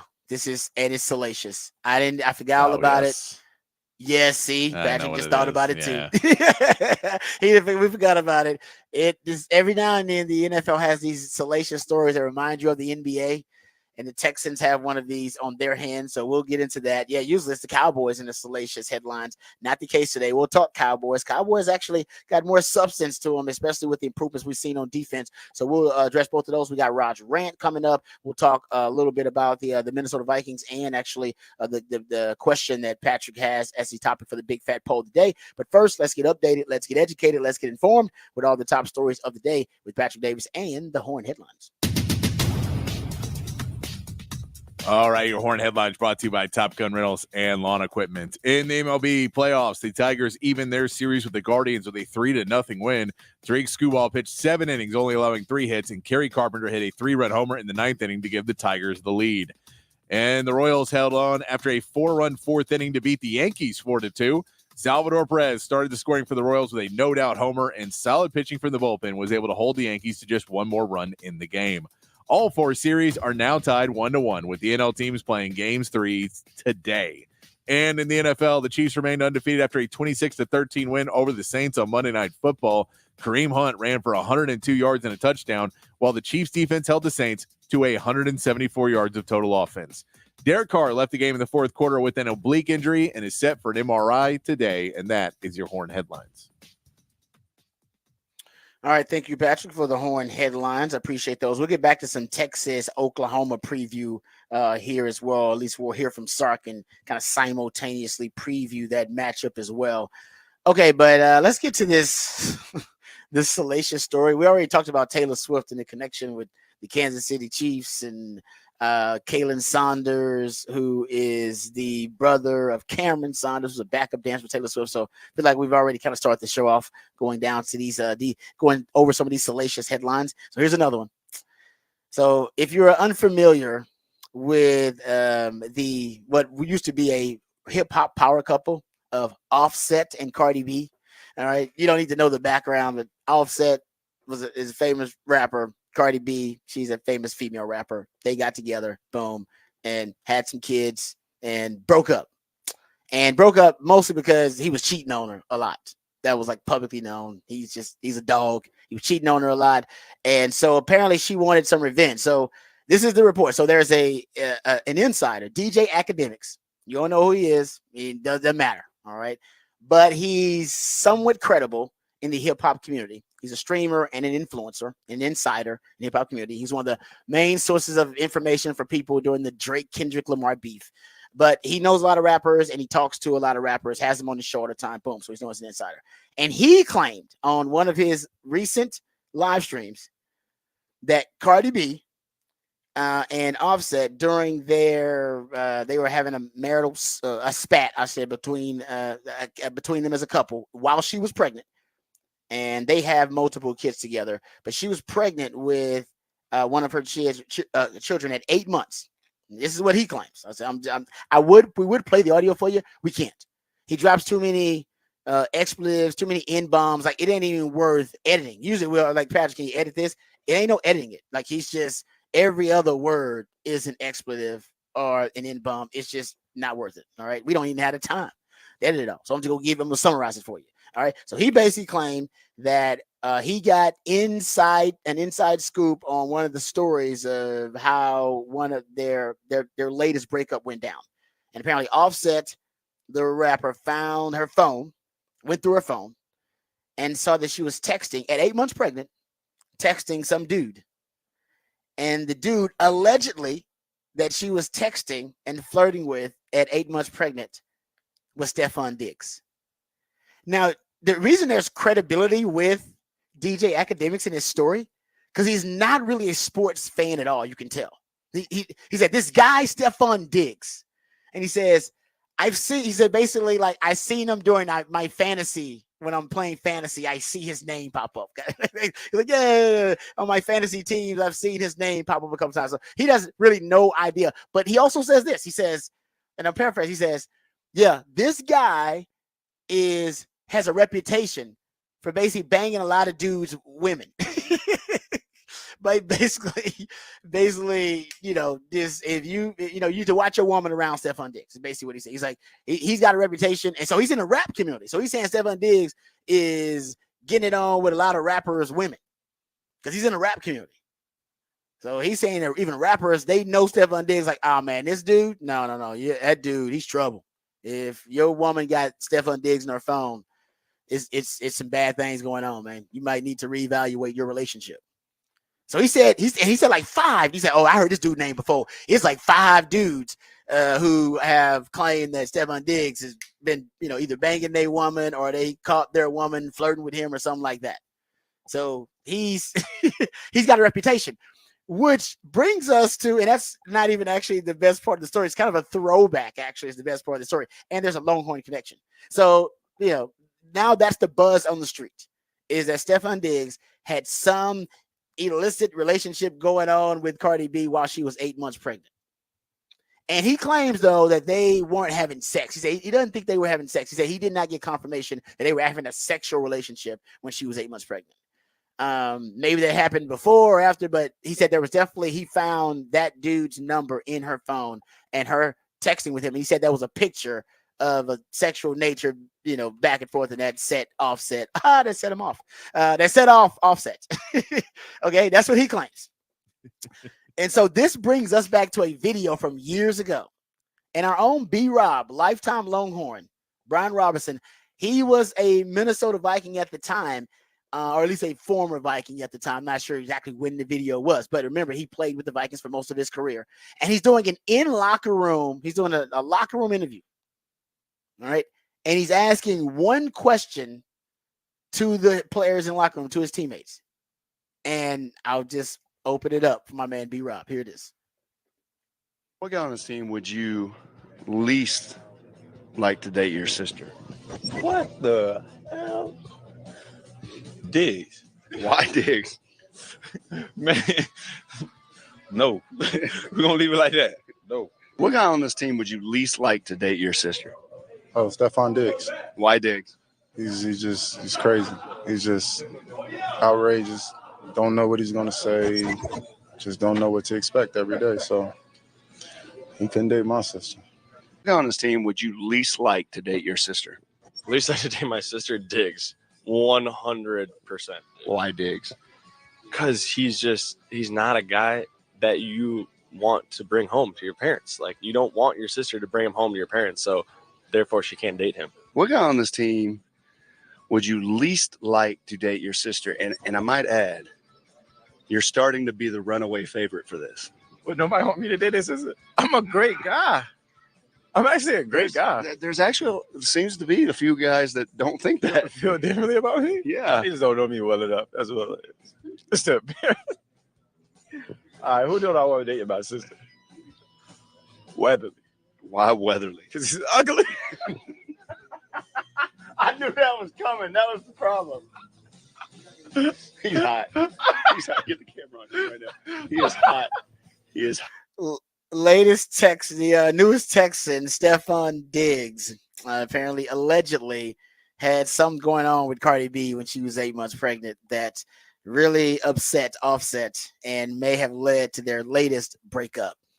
And DJ Academics claims that, in a nutshell, that Stephon Diggs has a reputation in the rap community for a guy that will bang your woman.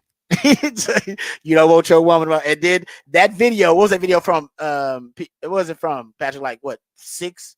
That was a long time ago. It was from a while ago. Look, I've seen that video enough times that when you sent it to me just from the thumbnail of it, I knew what video it was. Yeah, exactly. I was like, I don't have to watch this. I know what this is. Yeah, exactly. Because that's been around a while now. And then we all thought the video was funny, like, maybe in the locker room he has a reputation. But now we're learning years later, among the hip hop community, Stephon Diggs has a reputation. So there you go. That's the latest salacious headline with the Houston Texans. Okay, let's get to the.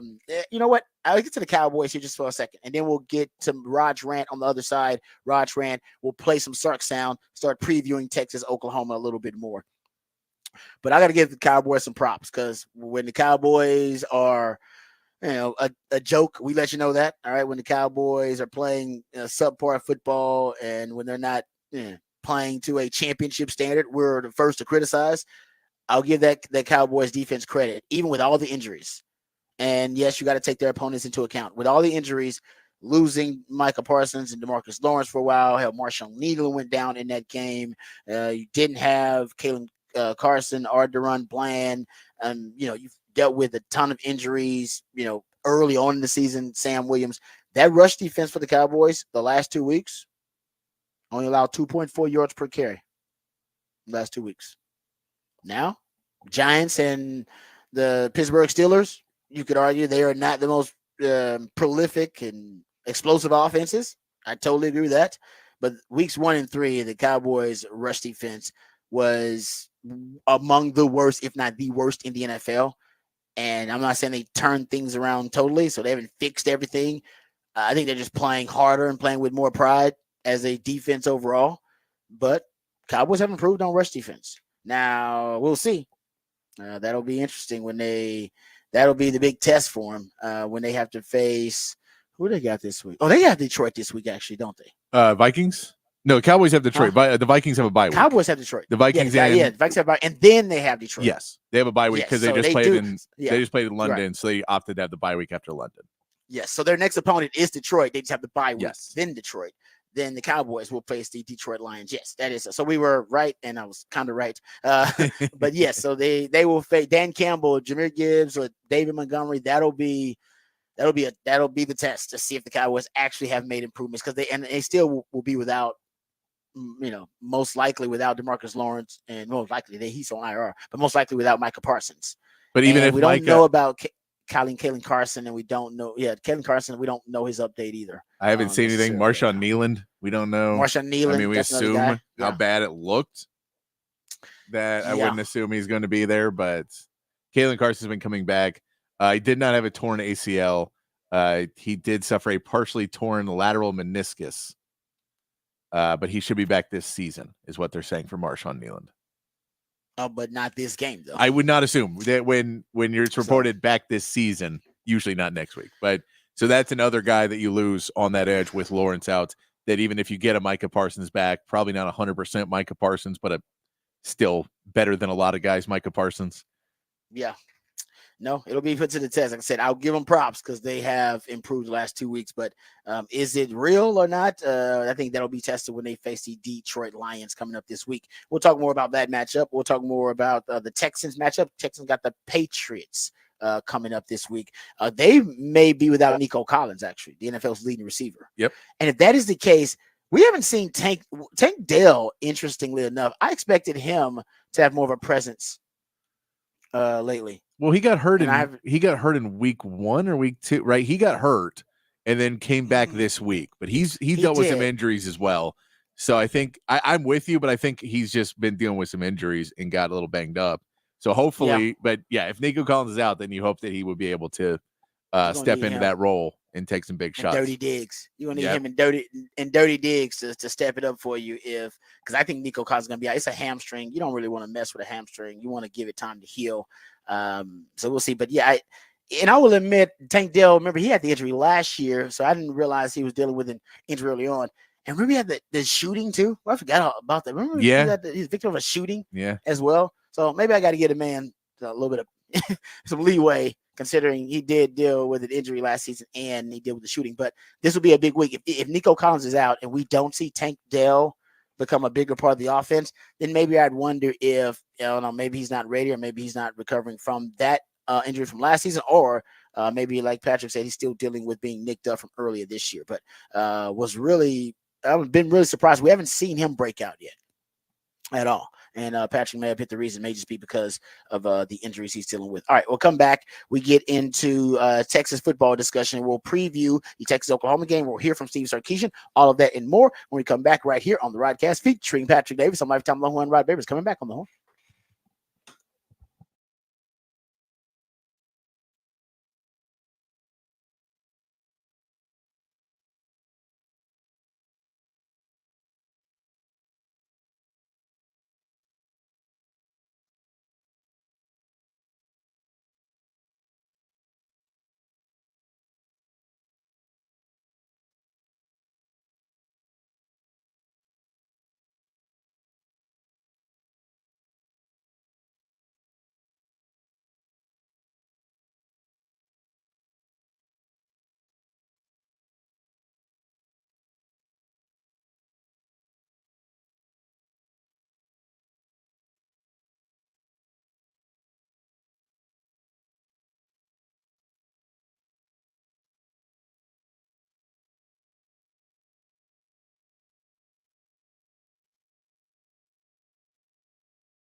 All right, welcome back to the Rodcast. Time to get into some. We'll get to some Texas Oklahoma conversation here in a second. Now we'll play some Sark audio, but I want to get back to some of the NFL topics that we had, and we were talking about, well, at least the topic for the Big Fat Poll today addresses which of the teams with at least 4 wins are most likely to miss the playoffs. A lot of folks out there, I'm sure, thinking that the Minnesota Vikings could be one of those teams, and they very well could. We brought up that 2016 Minnesota Vikings team that started 5-0 with Sam Bradford, imploded after the bye week, finished 8-8, missed the playoffs. And that could happen because their division is tough. Packers are a good team. Lions are a good team. Even the Bears actually are a 3-win team. Bears are 3-2. And so the Bears are not an easy out. That's probably the worst. That's the worst team in the division, but no, not an easy out by any stretch. But how about this? Found this little factoid for you about Minnesota and how rare this run is they're on. So the Vikings preseason had a win total of 6.5 games. They are the 63rd team since 1990 to start 5-0. So starting 5-0, not that rare, but they're only the 3rd team to start 5-0 who were listed preseason with a win total of 7 games or fewer. So they are only the 3rd team that had a preseason win total of 7 games or fewer to start 5-0. The other 5-0 teams to exceed expectations to that degree, who had a preseason total of 7 games, preseason win total of 7 games or fewer. The only other 2 teams were 1999 Rams, went on to win the Super Bowl. Remember, that was the unknown Kurt Warner, went from sacking groceries, went from an Arena League football star to the NFL's Super Bowl champion quarterback. And they had a 16-3 season. And then that was the 2009 Broncos. Now, 2009 Broncos, that was a little bit different. They started 6-0 with Kyle Orton, and then they faded, much like that 2016 Minnesota team faded. And they ended up missing the playoffs entirely. Josh McDaniels, yeah, I know. He never basically shook off the reputation that he gained from that year. He was fired like a year later because of just a disappointment from that season. So it could go either way for these for the Minnesota Vikings. They could go the way of the 2009 Broncos. It could go the way of the 1999 Rams. I'm not saying I doubt that because I don't know if they're going to beat the Chiefs. But still, you can see them end up making a playoff run with this group, or I can see them falling flat on their face like they did in 2016. I'm not sure which one it is, but we haven't seen a team exceed expectations to this degree since that 2009 Broncos team, and then before that, it was the 1999 Rams that did it. So it is rare what we're watching with the Minnesota Vikings. You now starting 5-0 ain't rare, but starting 5-0 when the expectations were so low for your team, that is rare. Is that 2009 Broncos the one where McDaniels basically got accused of filming other teams' practices, and then after that accusation came out, they were terrible? I think you're right about that. I think that was the one, and that other players on the team were like, he knew exactly what was going to happen on everything, and then all of a sudden we sucked. Yeah, you've played that audio. We're gonna have to go find it because you've played that audio before. Yeah, it was like, it was like a player. He was like, dude, he would tell us, hey, be in this spot on this play, and he will throw the ball right to you. Like he was like predicting like Nostradamus, like exactly what plays teams were gonna run and everything. And they thought they had like the greatest coach in the NFL. I was like, this guy's the greatest NFL mind I've ever seen. Turns out it's like, no, he just got insider information because he's been cheating. They got a whole library full of video footage of teams and their tendencies and weaknesses and what they're practicing pregame, and he basically got all that knowledge from Spygate. And Spygate, guys, was way more extensive and expansive than the NFL let on. We found it out later. That the NFL wants you to make you think like, it was just one team and one game, and that was all it was. Like, no. They've been doing that for a while.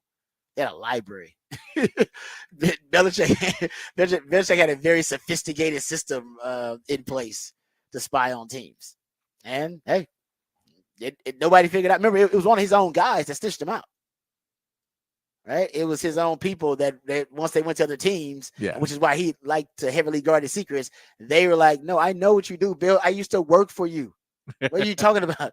Dude, I used to work for, I know what you're doing. What are you talking about? You're a genius, but you're also, a shiesty little dude. You're a little shady dude. I know that. So that's how it got out. Anyway, enough about Spiky. That was years ago. But there you go. So the Minnesota Vikings, that's my factoid stat about them. It's a surprising story historically. We just haven't seen someone exceed expectations through the first 5 games like they have. And we'll know. We'll know if it's more substantive in a couple of weeks when they got to play Detroit. All right, let's hear from Steve Sarkisian. Let's talk about the Texas OU game a little bit. Sark has, I think, finally recognized how to coach in the Texas OU game, and it is unique. It is unique. I always say in the Texas OU game, you have to answer. You have to answer the opponent's momentum, whatever momentum snatching play or a big play that gives them a lot of positivity, anything that gives them energy, anything that gives your opponent juice, you got to answer that. Because if you don't, there's a possibility, there's a chance that you could get steamrolled and be on the downside of just a snowball of momentum. And Sark realized that his first year coaching, he had all the momentum in that first half. And he's like, this is amazing. And you ride that wave because really it's so palpable. The momentum shifts in that game. And I think, I've said it before, I think it's because the field, or at least the crowd, is split in two, right? It's split in half. I think that actually makes the momentum shifts even more drastic. You would think, well, what about a road and home environment? The momentum shifts would, in those environments, they should be more drastic. If the home team makes a big play, everybody in the stadium is celebrating. And yeah, I would have thought that too. And if obviously there's a bad play and you're at home, and the crowd groans and the crowd is quieted, if you will, because they're not excited and they don't necessarily have that juice and that momentum. In the Texas OU game, with the crowd being split the way it is, I have recognized, even being on the field, that the momentum shifts. They're almost fueled by the disappointment of the other side in the same stadium. And you can hear it and feel it real time. Like when I was on the field, there'll be a big play that we would make, you can hear the groans and disappointment of the Oklahoma fans whilst also hearing the cheers and the ecstasy of the Longhorn fans. And one fuels the other. Your disappointment and the Longhorn tears are going to fuel the Sooners' jeers and vice versa. And that's why I think the momentum shifts are just so drastic. And while, like I said, why I think that you as a coach, you learn you cannot allow the opponent to monopolize that momentum. Because once they get it, like I said, it just kind of feeds itself. And that's why you see blowouts sometimes in these games, right? You'll see where a team gets overwhelmed and, oh man, they could never snatch back the momentum. And last year was a great example for Sark and Venables, both of them learning, no, you have to answer. If they make a big play, and this is when you actually do answer the crowd. If they make a big play, crowd is hyped, they got the momentum, you got to shut them up quick. And either you can do it by players making plays on the field, because veteran players understand it too. That's why veteran players are better in this game than young players. Veteran quarterbacks are better in this game than young players, because they understand, we got to answer. These dudes just made they made a big play, and now everybody's hyped. The momentum is starting to swell for them. And if you allow it to swell to a point where you can no longer, wrap your hands around it or get your arms around that thing, it can just, like I said, it'll overwhelm you. It'll be a snowball of momentum. And that's why the game was so good last year. Both teams were answering each other constantly. And I saw in this cut here, he talks about the emotional swings, but I think it's more the momentum. It is emotional. It's an emotionally charged environment. That's why rivalry games are so different, because emotion is something you have to factor into it. And with that emotional charge, not everybody handles emotion the same way. Some guys play great when they factor in emotion. The more emotion involved in it, the better they play. And some guys, they don't process well when emotion is infused as a variable. Right? It affects the way they play. It affects their decision making. All right. It affects their mood, all of that. Some guys, they don't play well with that emotional charge. And that's why the rivalry games kind of a toss-up. What if most of the guys on your team don't play well with that emotion? We talked about this with Texas, Arkansas. Arkansas should never really, in the modern age, be on Texas's level. They don't have the athletes Texas does. But every few years, Texas will play Arkansas, and then Arkansas will give Texas all they can handle or just beat them. And why? Because they really do hate Texas more than they love themselves. Emotional charge. They play on the emotional high for 4 quarters. And oftentimes you want the emotional charge to subside because everybody comes out emotional and hype. You can't help it. Hell, Texas runs through the tunnel. We run through the tunnel with Sooners fans all around us, booing, throwing stuff, whatever, yelling obscenities. You can't help but come out emotionally charged from that. We used to come out the tunnel at the same time. That used to be an emotional charge. They stopped doing that because teams would basically come to blows in the tunnel before the game. They stopped doing that. Think about the emotional charge that is when you come out of the tunnel at the same time. Right? They come out first, you're in the tunnel too, and you got to look at all those guys and everybody say come out the tunnel. So how they handle that, and Sark talks about it here, that's going to be a big part of this game. And veteran teams handle that emotional charge and those swings a lot better. Here's Sark. Oh, it's fascinating. I think 9 of the last 10 years, this game's been decided by one score. And so to think like whatever happens in this game early on is just that's the way it's going to go is probably not a reality. And we've been on it multiple ways. Our first year we jumped out to a really big lead and they came back and got us.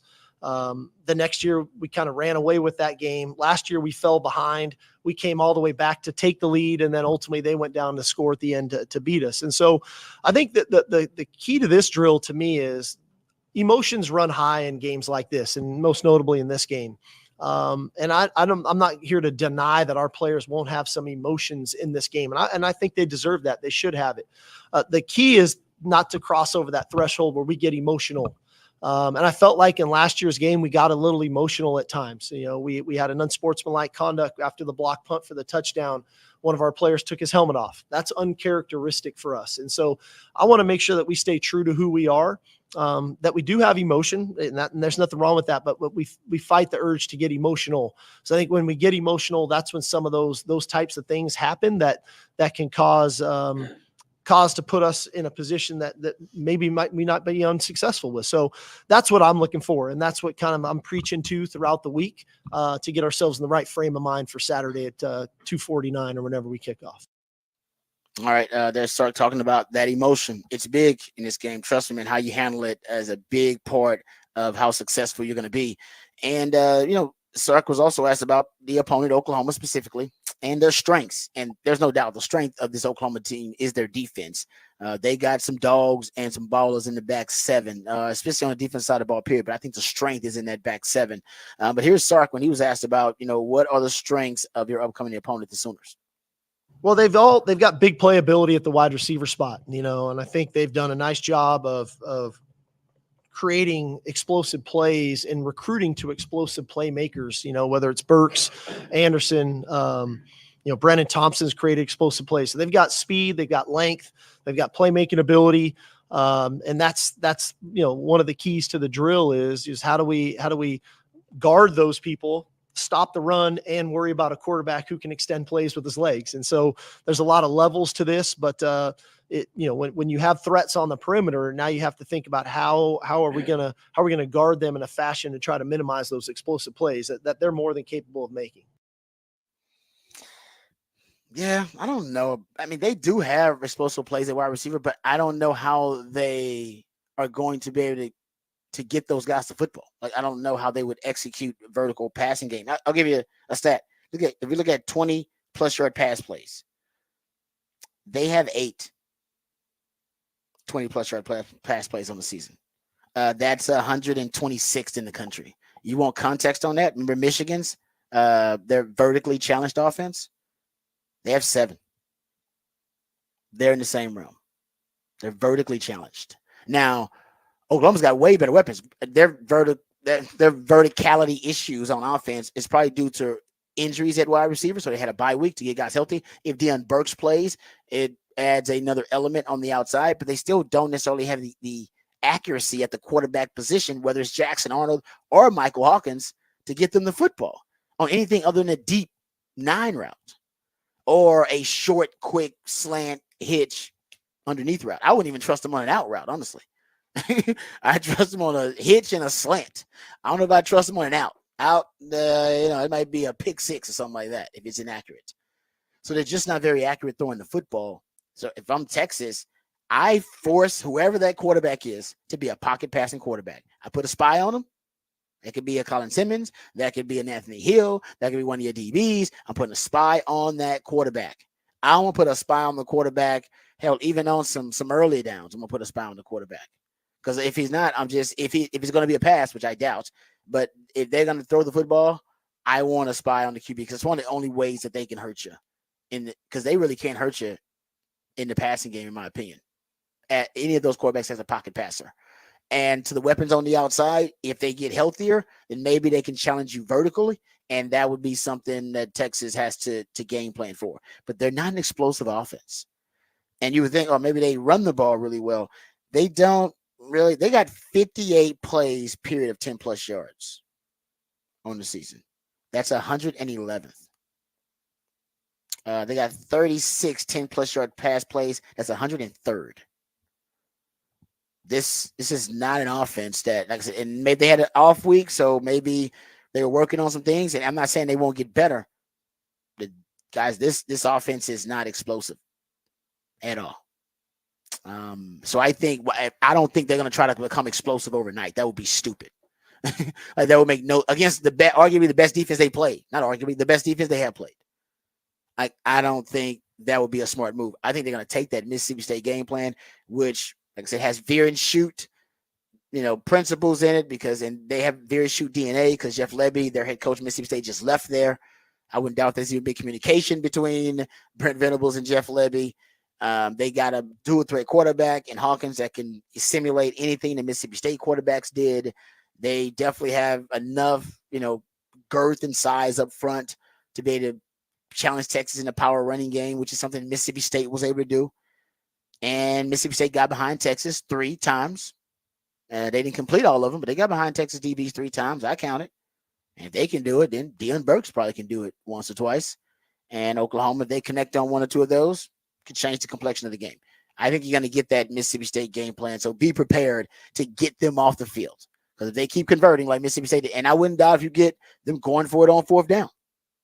Just like Mississippi State did a couple of times early to just keep the football and limit possessions for Texas. And if you're, because Brent Venables wants to win with his defense. I think he wants to stay in the game with his offense, but win the game with his defense. So we'll see. I don't think Texas defense will be challenged in this game much. There's not a lot that Oklahoma can do to present challenges on multiple levels to Texas, because I just don't think they have an offense that's diverse enough to be able to do it. So I think you're going to get some deep shots. I think you're going to get a lot of quarterback run game, +1 to run game. And I think you'll get a heavy power run game if they can and try to get downhill on Texas and exploit them that way and keep the football. But if Texas can get them off the field on 3rd downs and on some 4th downs, and once again, I think their blueprint will blow up in their face. But defensively, their defense is legit. The problem is Texas defense actually ranks just as good, if not better than them in a lot of these metrics. 3rd down defense, they're really good. They're 17th, but Texas is 8th. Touchdown percentage allowed in the red zone, they're really good. They're 12th, but Texas is 1st. 10 plus yard plays allowed, they're really good. They're 25th, but Texas is 1st. 20 plus yard plays allowed, they're really good. They're 17th, but Texas is 1st. And tackles for loss, they're 14th. They're really good. All right. Texas actually is right behind them. So this is where they separate right here, right? They separate in splash plays. So tackles for loss, they're 14th with 40. They got more than Texas, who Texas has 38 at this point. And sacks, they're top 10. They got 18 sacks. And Texas is 28. They got 13 sacks. In turnover margin, the 3rd in the country in turnover margin. This is where they win games. They take care of the football and they take away the football. 3rd in turnover margin. They're 3rd in the country in takeaways. And for Texas, I believe Texas is 26th or something like that, I believe, or somewhere around there in takeaways. in turnover margin. That's going to take Texas like 40-60 in turnover margin. That, in a nutshell, ladies and gentlemen, that's your game. Turnover margin and negative plays. If Oklahoma's defense gets them, we'll have a fourth quarter game. If they don't, Texas will run away with this thing. Your definition of runaway. I think they're a double-digit favorite, so your definition of runaway. All right, we got to run away to the break. Come right back, and we'll have what the facts, what the stats on the other side right here on the Rodcast featuring Patrick Davis on Lifetime Longhorn. Rod Babers coming back on the horn.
All right, welcome back to the Rodcast. Time to get to some what the facts, what the stats here on the show. How about this one? If you're looking at teams, the big dogs, we talked about this, big dogs, the big underdogs this season have had a record year, historical year. As of yesterday, NFL underdogs of 6+ points are now 11-8 straight up, 16-2-1 against the spread this season. This is the first time since 1960 dogs of 6+ are over 500 straight up through 5 weeks. Also, the best against the spread winning percentage for big dogs of at least 6 or more points. In their history, they haven't been able to find a year where big dogs have a better against the spread record, and best record straight up since 1960. That is, I don't know what to attribute that to. I'm not sure what that is. It could just be the Minnesota Vikings are a big part of it. I don't know. I mean, I have no idea because they're not a big dog. After like the second or third week, I imagine they weren't big dogs. I'm trying to think of just team. Maybe it's kind of what we said about the Kansas City Chiefs. Teams don't, even Kansas City Chiefs, this is their first win of more than 2 scores in a long time. So that's the best team in the NFL, and they don't blow. They're not blowing teams out. Yeah. They're not winning in a commanding fashion. Like I don't know exactly what the reason is, But this is something unprecedented. We haven't seen it in a long Yeah, time. there wasn't. Yeah, I think there was maybe 2 big dogs last week. Yep. When I looked, so there was only 2 last week. I think they're getting less and less now. They're so maybe you shouldn't have big dogs. Period in the NFL. Yeah, I mean, because I know that the week before, I think there was like 5 and 4. Like it was because I was looking at it, and only I think like the Patriots were the only ones that were really that didn't hit it. Right about that.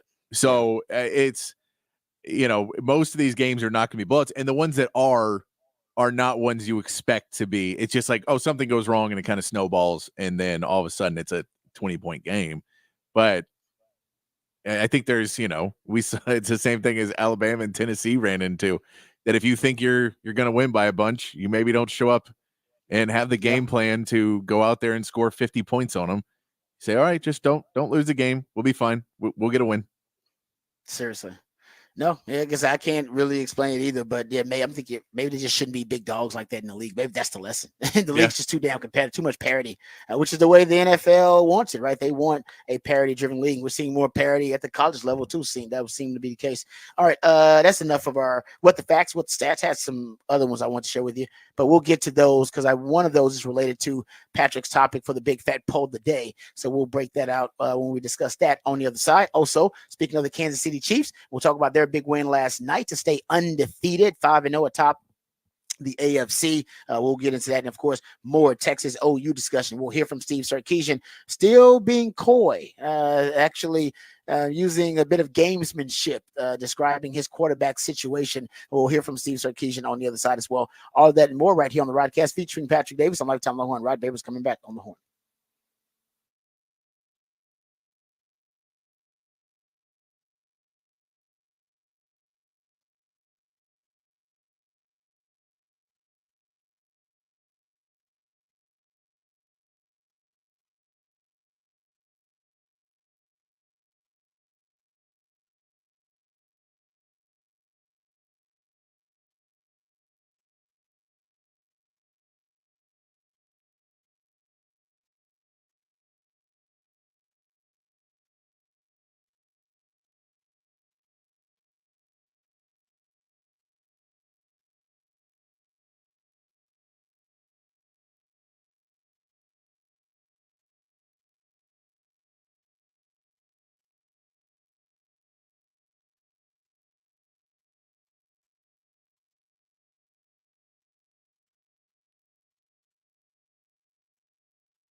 Welcome back to the Rodcast. It is a top of the charts Tuesday. That's when Patrick, my co-host, the Idealionaire on the show, comes up with all the musically themed days of the week. That's when he plays jams that reach the top of the Billboard charts on this day in history. So we appreciate Patrick and all of his efforts and creativity.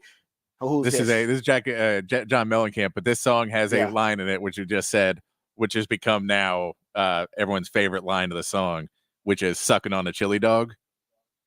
Why is it the favorite line of the song? Because it's just a weird thing to say. It's like a weird way to say eating a chili dog is sucking on a chili dog.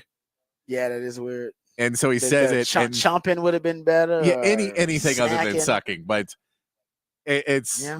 But so now there's versions of the song that people do where they take all the lyrics and all the lyrics are just sucking on a chili dog. So it's this song, but instead of singing anything else, they just sing that over and over again. Sucking on it. I actually have never heard anybody refer to eating a hot dog or any dog as sucking on the dog. No, never heard it either. But it's never in this song. It's in a very famous song. Maybe thought it would catch on. Maybe it's like, you know what? I'm gonna start a new trend. I'm gonna start something. Yeah, he's like, you know what? I'm gonna see how powerful I am, man. How powerful my lyrics are. I think I'm just gonna start saying something and see if people will copy it. And he was wrong. I think someone mocked him. I think someone made fun of him once, and he didn't realize he was being made fun of. What, for sucking on a chili dog? They were like, "What are you sucking on that chili dog?" He's like, "Yes, I am." And then years later, I saw him like, "Dude, what? No, he was making it. He was making fun of you." I agree. I don't know how he came up with that lyric, and that's how you. I mean, does he write his own stuff, or does somebody write it for him? I believe John Mellencamp writes his own stuff. Then so he's responsible for this lyric. Then, and if he did, he had to approve it. Yeah, you can be singing and be like, you know what? I don't like this one lyric, man. Can we change this? Can we not say sucking on a chili dog? And you're right. No, there was nobody in the booth at the time questioned. Nobody was like, no, yeah, that one lyric's a little off. Let's sucking that. Can we just say it's the first word. It doesn't have to rhyme with anything. Yeah, anything other than sucking, honestly, I think would work here. Yeah, the sucking on a chili dog is going to distract people from the song and the lyrics. Yeah, it's a nice song about a young couple, and right away throw in the sucking on a chili dog. It just feels. Was he trying to? Was there a double meaning here? I have no idea. I just know that it's a weird. Okay, it's a weird lyric. I actually did not even realize that you said something about sucking on a chili dog. So who knew? I learned something new. All the top of the charts Tuesdays, I always learn something. I learned that there was a disco version of the Star Wars theme song that hit the top of the charts, and then I learned that in the famous John Mellencamp song, he says "sucking on a chili dog." Yeah, it's become the most iconic lyric of a great song. I would Google it to find out more about it, but I feel like I don't want to see what those results are. No, that's gonna bring up a lot. Yeah, I don't want to see what those results are these days. Yes, well, just make sure you're very specific. John makes you put in lyrics, John Mellencamp, yes, and all that. You just put it there, sucking on a chili dog. Yeah, you can get a lot of different things coming up. We don't want that. Not at work. All right. Also, Patrick hooks us up with the topic for the big fat poll of the day. That is already posted at the Horn ATX on X. You can go check it out. Patrick, what is the topic for the big fat poll of the day? Big fat poll of the day. Which team with 4 or more wins has the best chance to miss the playoffs? The Chiefs, Vikings, Texans, and Commanders all fit into that. Right now, the Commanders with 51% have the lead, 31% for the Vikings, 11% for the Texans, and 6% for the Chiefs. Few people say maybe the Chiefs. It falls apart. No way. I don't think so. It's got to be It's Vikings or Commanders. The Texans, I'm not doing this because I'm a Texans homer. Their division is just terrible. It's a really bad. Like that division is so bad. Now, it's just unless you believe they're not gonna fall off in that division. Flacco magic happens and the Colts take them down. It could. Flacco magic is a thing. That's. I mean, they lost this week. If they won again this week, Flacco magic would have been nuts. Yeah, I mean, we saw it last year. The Browns made the playoffs because of Flacco magic. It's a real thing. It ain't the Ravens won a Super Bowl off of Flacco magic when he first got to the league. The fourth year or whatever, third or fourth year. So no, I've seen it. I've witnessed it before. It could happen.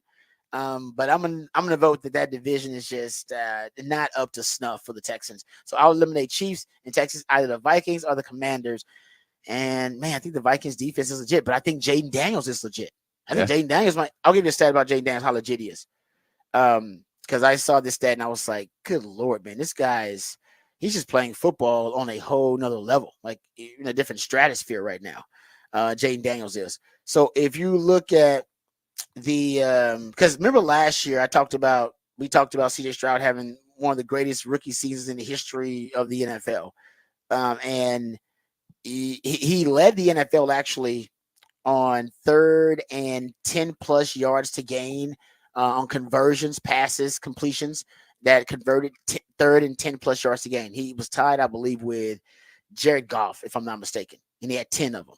And that was just extraordinary for a rookie to be able on the most difficult of situations when the odds flip in favor of the defense for him to be able to lead the NFL in that category in 3rd and longs. And he's still, right, by the way, doing it. 3rd and long situations.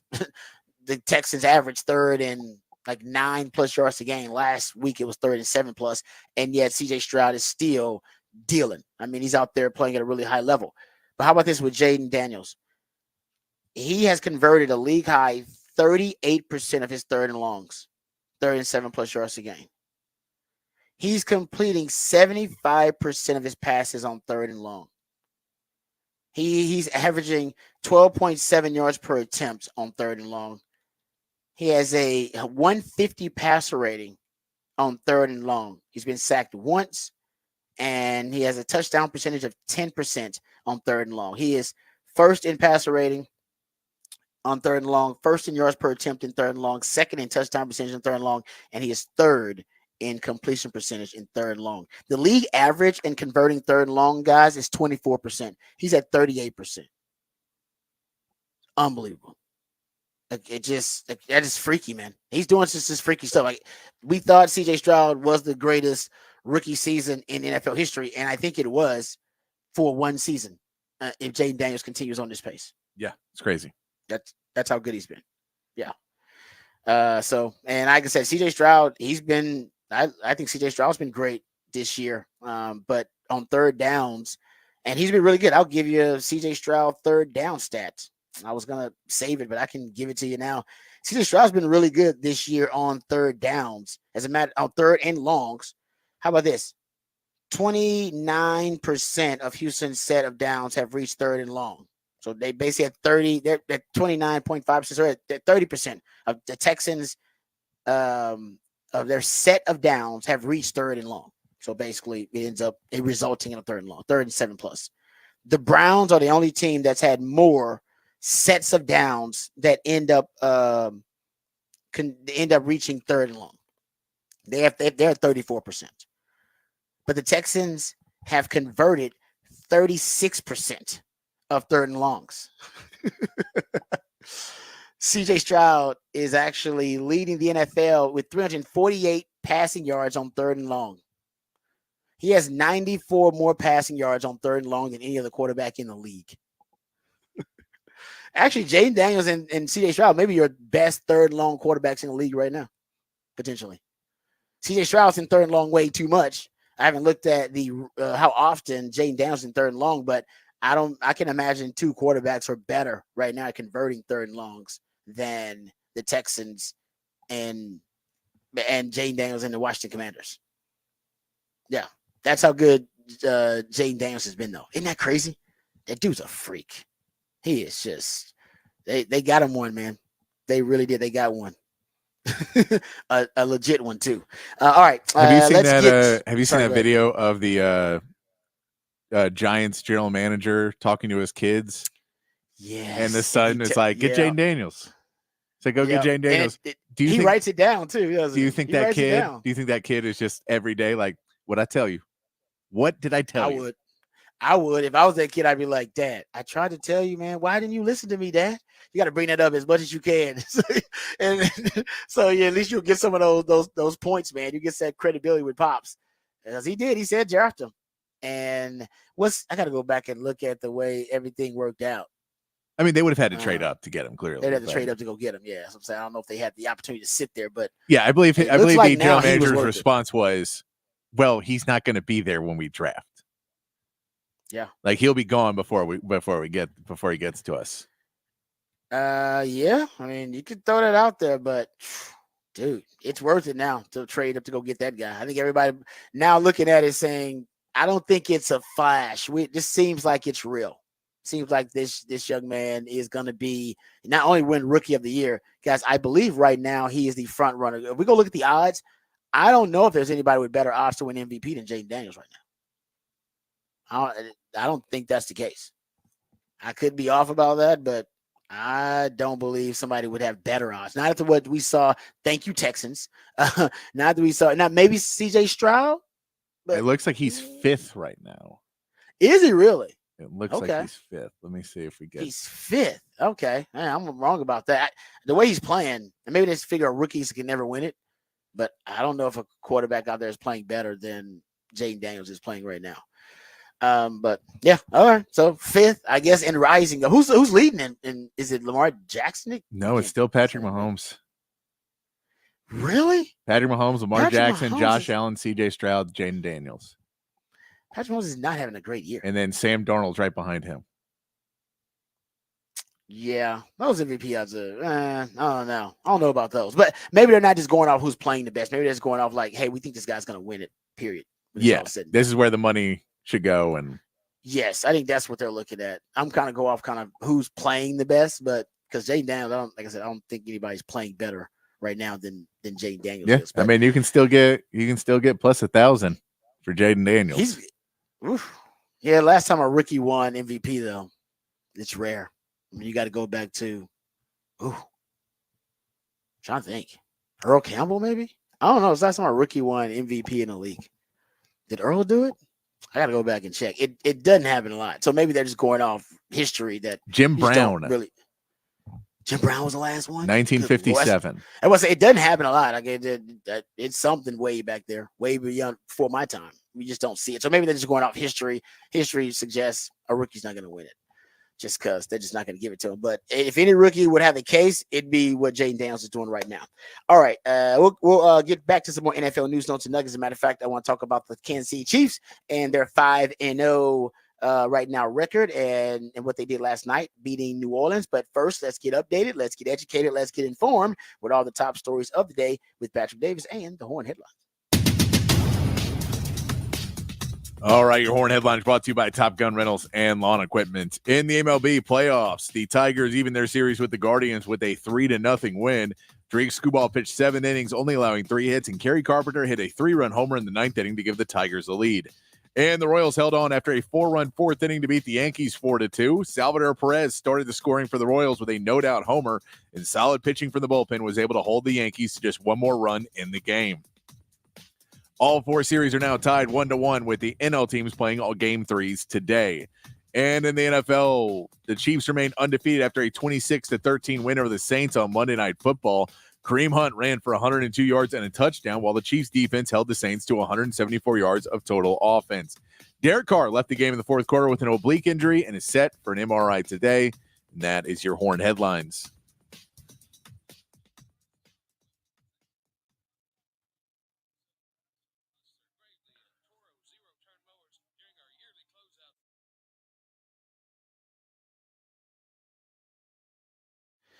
All right. Now I'm looking at Patrick Mahomes' stats. Patrick Mahomes, the favorite for MVP. He's the best quarterback in the league, no doubt. But favorite for MVP is a bit of a stretch, guys. He's 16th in QBR. He's 19th in passer rating and leads the NFL in interceptions. He is the best quarterback in the league. I don't give a damn about those stats. But my point is, he's not playing. He's not playing like an MVP at all. Now, but they're projecting. They're not saying who is the best MVP. They're saying who's going to win it. So they're saying Patrick Mahomes over a season will get better. The Chiefs will get better, and he'll finish the season hot. And that way he'll get the votes. That's what they're predicting. They'll say Jaden Daniels, his early season heroics won't matter because people will forget about him by the end of the season. So I would like them to keep up with it real time, because if he is playing better than the season, then that will happen. Then you can then leapfrog him to the top when he starts playing better. But right now, he is not playing we're just talking betting like odds. an MVP candidate. We're just talking betting odds, though. I know, but the betting odds should shift based on how people are playing. It should, and they do, but they just basically make less money and more. But yeah, I know. So they're about making money. They're not about just actually keeping up with who's playing the best. That's my point. My point is, I think Jaden Daniels is playing the best. I agree with you on that. Yes, if we had a power rankings. my MVP rankings are more about who's playing the best. Theirs is about, you're right, it's got other stuff that's at play there. They're trying to make money. But I'm saying if you're keeping up with who's playing the best, it ain't Patrick Mahomes. He is the best quarterback, but he ain't playing the best. Right? It's like what you said about Quinn. Right? Quinn is a starter, but Sark won't acknowledge that he's going to start. Yes. Right? It's He like, may or may Patrick not Mahomes start, but he's a starter. Exactly. Patrick Mahomes is the best quarterback in the league. Ain't even a question or debate about that. But he is not playing like the best quarterback right now in the league. Right? Like I said, he's 19th in passer rating, 16th in QBR, leads the NFL in picks. He's tied for the lead, I should say, in picks. So anyway, but getting back to it, this is what's remarkable about the Chiefs, though. I mean, the Chiefs have won now. I've been saying this for a long time. Their recipe to win is drastically different than it was when they first started this dynasty. Now they just win games in clutch time. This is actually the first game they've won by multiple scores in a while. They've won 11 straight games without scoring 27 points. Like, how does that happen? Like, you know what I mean? You start looking at the guys, like, how is that? That because they're so efficient and they're so clutch that all they really have to do is get the game to a certain point in the fourth quarter within a certain range, and they actually can flip the switch. We talk about that all the time, like, oh man, flip a switch. You know, dynasties, late in their dynasties, some teams, they, believe they still have the ability to flip that switch and turn it on and, turn their team or flip the switch and turn their team into a championship caliber team almost overnight. And they can do that just because their championship pedigree and DNA and the experiences that they have as a team. The Chiefs have that ability, and I do think they'll do it, but they do it within the game sometimes too. You'll see them just start operating with this supreme efficiency within the game at certain times. And Patrick Mahomes is the best example of it. Because Patrick Mahomes was a dual threat quarterback when he came out of college. And he's not one in the NFL, but in critical moments, Patrick Mahomes will become a dual threat quarterback. He will just add himself as a +1 in the running game, or he'll add himself as another threat that the defense has to account for in the scramble drill, and also, in the +1 in the run game, or with a spy. And he does it, like I said, only in the playoffs. I see him do it a lot, and I'll see him do it when the game's on the line, a critical third down, or the Chiefs have to have a conversion of some sort. Then he'll decide, all right, I'm going to put my cape on, and I'll also allow myself to be a threat as a runner if they need me. And I saw this stat. This shows you how efficient Patrick Mahomes is. And I've said before, the most efficient play in football is the scramble. It is. Teams average, or at least quarterbacks, average over 8 yards per play when they scramble. And you're starting to see more and more quarterbacks do it. The scrambling rates have gone up the last few years in the NFL because quarterbacks understand, and quarterbacks are now more athletic. The quarterback renaissance now has quarterbacks with more functional mobility than they've ever had before.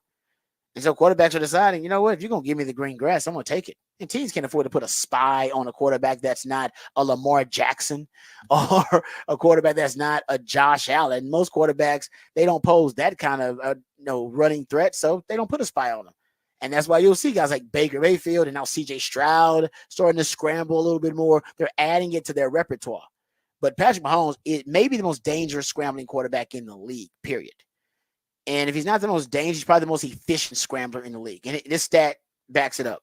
So he has 23 rushing attempts, and they're all scrambles. There's no design runs. Every now and then they'll do some, naked bootleg with him, or maybe he'll have a quarterback keeper on a zone read to really surprise the team and break tendency, but that is rare. That is the exception and not the rule. So he's got 23 rushing attempts for 83 yards on the season. And that breaks out to a, very mediocre 3.6 yards per attempt. But the Kim Kardashian, Nicki Minaj, Rita Williams size, Cardi B size, Megan Thee Stallion size. But if you take away the kneel downs, he's averaging 7.9 yards per attempt when he runs the football. Averaging almost 8 yards per attempt. Most of those scrambles, and what did I tell you? Scrambles generate 8 yards per play on average in the NFL. Patrick Mahomes is right there. So he's a danger, and he only does it when he needs to do it, when it's absolutely necessary. And I don't think anybody does it with the efficiency that he does. And, one of the things that also is remarkable about the Chiefs, and they kind of have a plug-and-play culture now, where you can have guys like Rashee Rice go out, Isaiah Pacheco go out, and the offense doesn't miss a beat. Matter of fact, you can bring in some of your retreads like a Juju Smith-Schuster and a Kareem Hunt, and those guys go for over 100 yards. Yeah, a 100-yard rusher and a 100-yard receiver. Guys who had gone, I mean, you go look at Juju Smith-Schuster. It had been since 2022. Last 100-yard game for Juju Smith-Schuster was week 7 of 2022. The last 100-yard game for Kareem Hunt was week 10 of 2020. And yet, in that Andy Reid system with Patrick Mahomes as the starting quarterback, they go into that system and ultimately can be instantly maximized and weaponized and be the best version of themselves, even though we hadn't seen it in years. That's what the Chiefs culture can do.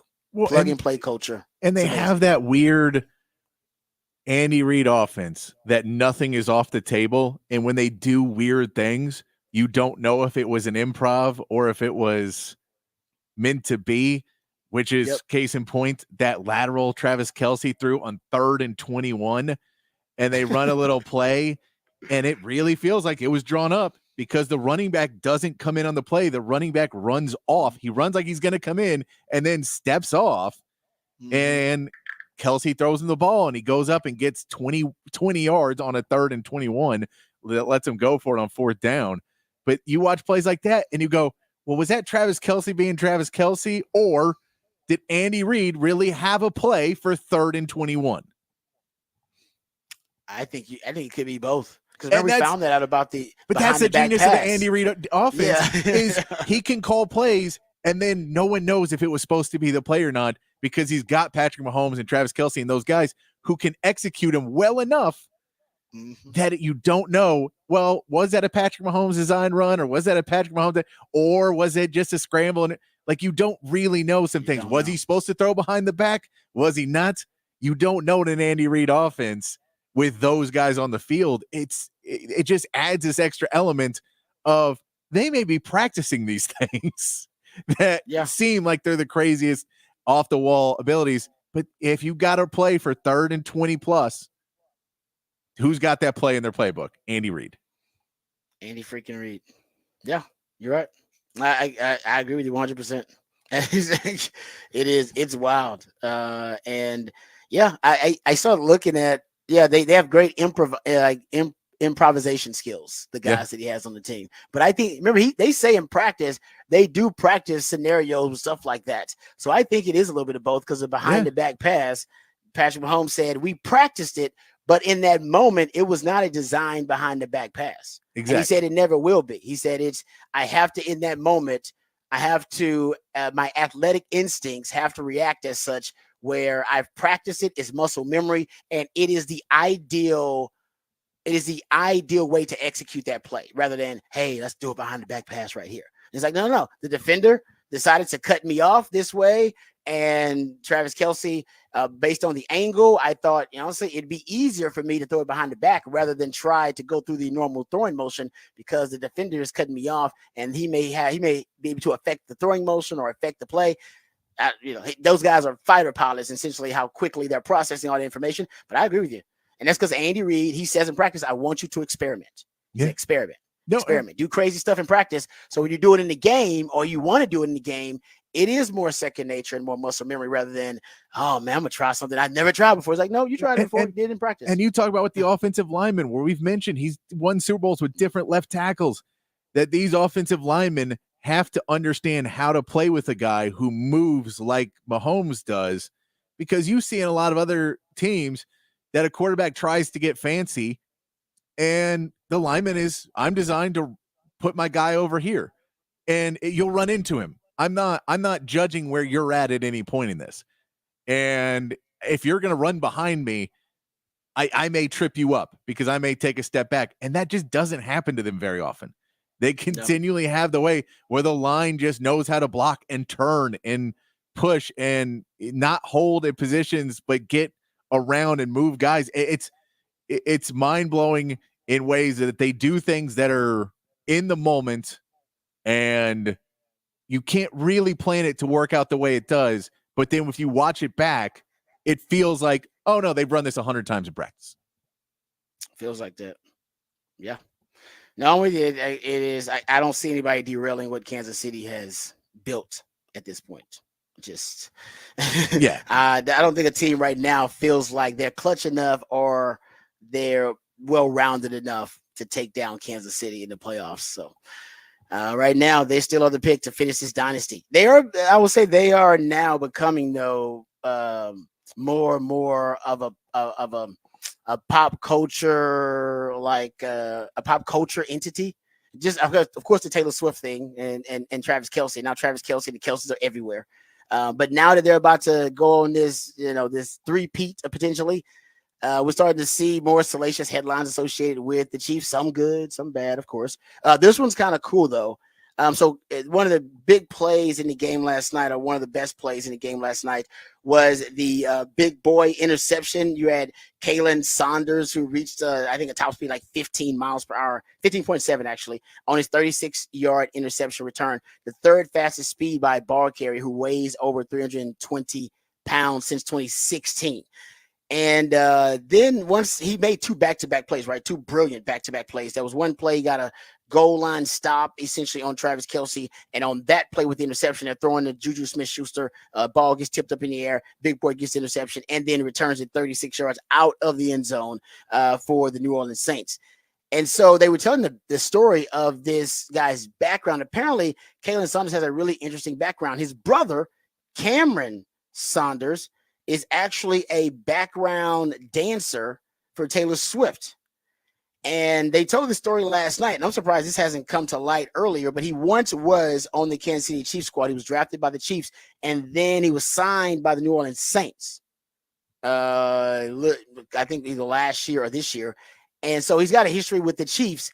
And there are some reports now, based on the relationship that he has, of course, with his brother working for Taylor Swift, that maybe they're the ones that may have been the catalyst for hooking up Travis and Taylor Swift. We'll get to that in a second. But first, he was asked last week, or earlier this week, I should say, he was asked about the matchup between the New Orleans Saints and the Kansas City Chiefs, and who his brother, who works for Taylor Swift, who's going to be rooting for Travis Kelce and the Chiefs, who his brother is going to be rooting for, considering who his boss is. Here is what Kalen Saunders had to say. If I could maybe ask a lighter-hearted question here, is blood thicker than water? Because your brother, is he still with Taylor Swift, the choreographer, dancer? Yes. Who's he going for this week? Me, of course. He don't care about the cheese. He care about his brother. So, yeah, I mean, that's his boss, but I'm his brother. I was here first. And so yeah, she'll hopefully she'll be there. But if not, yeah, he's going to be on my side cheering. He ain't going to be cheering for the Chiefs, even though he actually does have a key to the city in Kansas City, too. But that's beyond the point. He gonna be cheering for me because I'm paying for his ticket. All right, so people start doing deep dives once they heard about this story and how interesting it is and compelling, and they found this audio of Kalen Saunders on a podcast, and on the podcast, the podcaster is hinting that his brother Cameron, who obviously a backup dancer for Taylor Swift, that he and his brother may have been the reason that Travis Kelce and Taylor Swift initially met. Now, he doesn't necessarily, I don't think he confirms it, but he doesn't deny it either. Here's Kalen Saunders. Trav I'm sorry, bro. That's the best tight end I've ever seen. Okay, well, we skipped ahead. I'm pretty sure he has the greatest girlfriend of all time, huh? I heard a rumor. You and your brother got him and Taylor together. I don't know how true. Yeah, I don't know. That's why I'm asking. But I know if people be capping. Listen, I can't. Yeah, give me your opinion. Give me your side on that. I don't think I'm allowed to speak. I thought you were going to say I don't think. I know. I was like, oh, snap. But I mean, if you connect the dots. Yeah, you're Travis Kelce's teammate. You just admitted he was your GOAT. Your brother is what? What is exactly your brother to Taylor Swift? I don't know what connection that is. Backup dancer. And all of a sudden they just y'all don't know nothing. All of a sudden they just sounds like a two-man went right. That's what it sounds like. Sounds like y'all went on the best two-man ever, and it worked. It's just something went right, man. Yeah, it went viral. That's what it did. There you go. So I don't know how that story didn't get out, but that makes sense I don't know. We've talked about how they might have met backstage at a concert, and he showed her, tried to woo her with his friendship bracelet or something like that was dedicated to Taylor Swift. That story makes more sense. At least there was an initial connection and tie that would have been able to almost vet Travis for Taylor. Like, that his brother Kaylin's brother Cameron can just straight up, hey, oh no, my brother can vouch for him. He's a good dude. Travis is a good dude, and that always helps to have a wingman. So we may have had a wingman here. Maybe a wingman. Maybe a wingman to hook this thing up. And every man knows a good wingman, valuable, really hard to find. If you got one that's dedicated and unselfish, a good wingman that's really trying to hook you up. And hopefully everybody out there has been a good wingman that's hooked somebody up, and you had to take one for the team. If you haven't, then I feel bad for you. You want to be I feel bad. You want to be a Saunders, not a Diggs. What you're saying. There you go. That's the lesson of the story. You want to be a Saunders and not a Diggs. You want to be, or at least you want your friend to be a Saunders, not a Diggs. Yeah, I agree with that. That's we'll get to that for those who haven't heard the Stefon Diggs story. We'll get to that one too, because that's pretty salacious as well. We got some salacious stories on this show today. We'll get to that, but first we got to get to some Texas Oklahoma discussion. We'll hear from Steve Sarkisian and talk Texas OU when we come back right here on the Rodcast featuring Patrick Davis. I'm Lifetime Longhorn. Rod Babers coming back on the Horn.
All right, welcome back to the Rodcast. Time to get to some Texas football conversation. Now we'll hear from Steve Sarkisian. He spoke to the media yesterday for his Monday press conference and spoke about the Longhorns' upcoming opponent. And he also talked about the Texas quarterback situation. I think most Longhorn fans out there assumed that Sark would confirm that Quinn Ewers is going to be the starting quarterback for the Texas OU game. That is the assumption. That has not been confirmed by Sark. Seems to be some gamesmanship going on here by Steve Sarkisian. So here is Sark talking about his approach to managing the Texas quarterback situation. Yeah, I think a couple things. One, Quinn worked last week for our 3 practices. He practiced again today. I thought he looked good coming off the bye. I think if anybody benefited from the time off, it was probably him. We're going to monitor him daily just to kind of see how he continues to progress. But I feel good about if how he was today. I feel good about him going Saturday, but that remains to be seen. And I have no hesitation with Arch going in the game. I think he's proven that to us over 2.5 games of football that he's really played in and competed in, that he can run our offense and he can be successful. And so, like I said, like I talked about the offensive line, we're fortunate to be in the position that we're in, to have 2 quality players at the quarterback position that we have confidence in and that their teammates have confidence in. Would Quinn start right now if you had to pick? If we had to play today, sure. But again, that's why it's important that we monitor him kind of daily, because I want to see how he responds to extended work and what that looks like, to make sure that he's as healthy as he can be to perform. All right, there you go. That's Sark talking about the quarterback situation. So it seems that he still wants to use a little gamesmanship, which makes sense. You would force your opponent to have to prepare for both the quarterbacks. They would have to devote some practice time, some game planning to Arch Manning in addition to Quinn. And that's just smart, by the way. Texas should be doing the same thing. They should be preparing for Michael Hawkins and for Jackson Arnold. And I'm not saying you should devote equal practice time and game planning for both, but you should have at least some part of your game plan for Texas should be devoted to the players being knowledgeable and familiar with how the offense is going to change and how it's going to be modified when a different quarterback goes in there. And if Texas had done this, honestly, Sark would have a different record versus Oklahoma. He'll have another win versus Oklahoma if Texas had done this Sark's first year. Remember, the game plan for PK was such a sound game plan against Spencer Rattler. They got Spencer Rattler benched. Caleb Williams comes in the game. Texas is ill-prepared to defend Caleb Williams because they just don't really know his skill set. He's young, not a lot of film out on him. And because of that, he comes in, brings the dual threat element with his legs, brings the ability to scramble, also brings the scramble drill. He's a guy that improvises really well, ends up winning the Heisman later because we all know he had the ability to put the cape on versus Texas, and ends up leading Oklahoma back in the biggest comeback in Texas OU history. Sark wins that game. If they have even I would say just a small part of their game plan, just a very small sliver of it, if they had it dedicated to Caleb Williams and how the offense would change with him, they probably beat Oklahoma that year. But they didn't, and I'm not blaming them for that, because who would have thought that Lincoln Riley was going to bench Spencer Rattler, who a lot of people thought was going to be a first-round quarterback at the time, for Caleb Williams, but he did, and it ended up being the right move. So you should be prepared for both. I think that's just responsible coaching, considering both quarterbacks have played already this year. For Caleb Williams is a little different because I don't know if he had played a lot leading up until that point. But as a coach, you can't leave no stone unturned. And I think that's what both coaches have to do here. So there are some people that are thinking, oh, maybe Sark is being coy because he wants to start Arch Manning, wants to, start ushering Arch Manning into that starting role. That is not happening at all. And here's Sark confirming, no, Quinn is our guy. No, it's just me being honest. I sleep better when I'm honest. So no, I'm just being honest. I mean, I that's how I genuinely feel. Quinn has earned and deserved that right to be our starting quarterback. Arch has continued to work really hard. And like I said, we're fortunate to have him and the player that he is and the leader that he is as well. It's a very fortunate situation that we're in, that again, it doesn't happen very often the way that it does. But we happen to be in that position right now. And so, but I speak to it like I would anything else. It's, I try to be very matter of fact with y'all. So I don't feel like I'm trying to send messages or mix messages or anything. It's just, that's how I feel. All right, that's Sark just telling you exactly how he feels. And Quinn is the guy. There's no doubt about that. Everybody knows that. Anybody who's questioning that, you ain't paying attention. But Sark's paying attention to last year's contest and the lessons that Texas learned from that loss to Oklahoma last season. Here's Sark talking about the lessons from the disappointing loss last year to the Sooners. Well, I think it reinforced the value of the football. The turnovers really hurt us in that game. I think it reinforced why it's important to score touchdowns in the red zone. We were in the red area 3 times and scored a total of 3 points. And I think it reinforced the value of really playing good situational football, where we didn't execute very well in that last drive on defense. And we gave up a couple blown coverages that led to ultimately a touchdown to beat us. And so there's some valuable lessons in that game that I think we value in our organization. But again, when they're highlighted in real time and what it looks like, and then you can go back and touch on them, hopefully that reinforces why we prepare the way that we do so that we can negate maybe some of those things that occurred in last year's game. Yep. And some things are like universal truths in this Texas OU matchup and all football, period. But turnovers are going to be big in this matchup. That's what Oklahoma feeds on. Oklahoma is top 3 in the country in turnover margin. Oklahoma is, if you look at it in takeaways, they're top 5 in the country in takeaways. So that brings them life, right? That's what they feed off of. And last game, Jaden Blue unfortunately had 2 fumbles, and Sark had to put him on the sideline for a while. I expect Jaden Blue to bounce back. He is your best option at running back. There's no question about it. And here's Sark talking about Jaden Blue and the bye week and what he did to work on ball security during that time. I thought they had a good week. That Jaden practiced really well. I thought never mind the ball. I thought just, guys coming off of an ankle injury, and sometimes you're limited in practice leading up to a game, but he looks really healthy. He's practicing fast. Feel very comfortable with him. Both those guys are going to play in the game. And I feel comfortable with either one of them in the game that we can execute and do things at a really high level. All right. It'll be going up against a really high level defense in Brent Venables' defense. It's one of the best in the country. I think it's a different defense than the Michigan defense. Michigan defense, their strength was in their defensive line and their defensive front. The strength of this defense is more in the back 7, but the defensive line is it's still a good defensive line. But I think their playmakers and all their splash plays and havoc plays, they come from the back 7. And that's really what makes this group really unique, is the amount of splash plays and havoc plays they make. Here's Sark talking about that Brent Venables defense and what makes it such a tough out. Yeah. I have a ton of respect for Coach Venables. He's a tremendous defensive coach, and that's been throughout time, right? Going all the way back to Kansas State and then, what he did at Clemson and OU, and now being the head coach at OU. Like us, we take a lot of pride. If we get 2 weeks to prepare offensively, we feel pretty good that we're going to put together a great game plan, and our guys can execute it. I feel the same way about Coach Venables on the defensive side. You give him 2 weeks, they're going to have a really good defensive plan, and their guys will be dialed in. And that's when it comes down to execution. That's when it comes down to some in-game adjustments to adjust to whatever they're doing.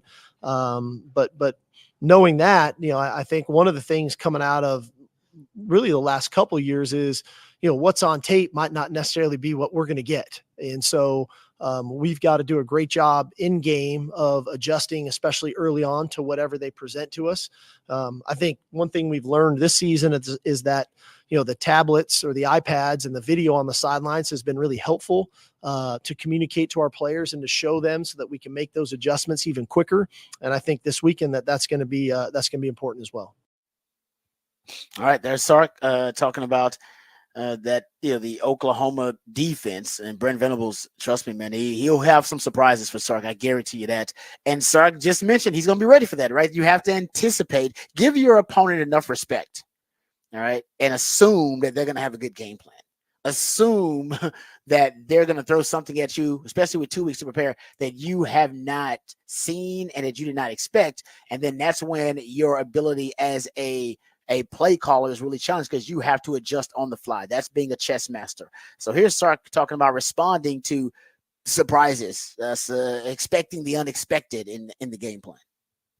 One is our own execution of what we're doing. I'm sure they were probably thinking we're going to have something new for them too, right? And so it's like anything. I'm a big boxing fan, and so think about some of these big fights and guys getting in the ring, kind of throwing jabs, trying to figure out, is this guy going to fight me southpaw today? And if so, what does that look like? And so on and so forth. And so, we want to make sure that we're throwing good jabs, but we also want to make sure that we lean into the things that we do well. And if we've got a great, overhand right or a great, hook, whatever that is, we got to make sure we throw those punches too at the opportune times.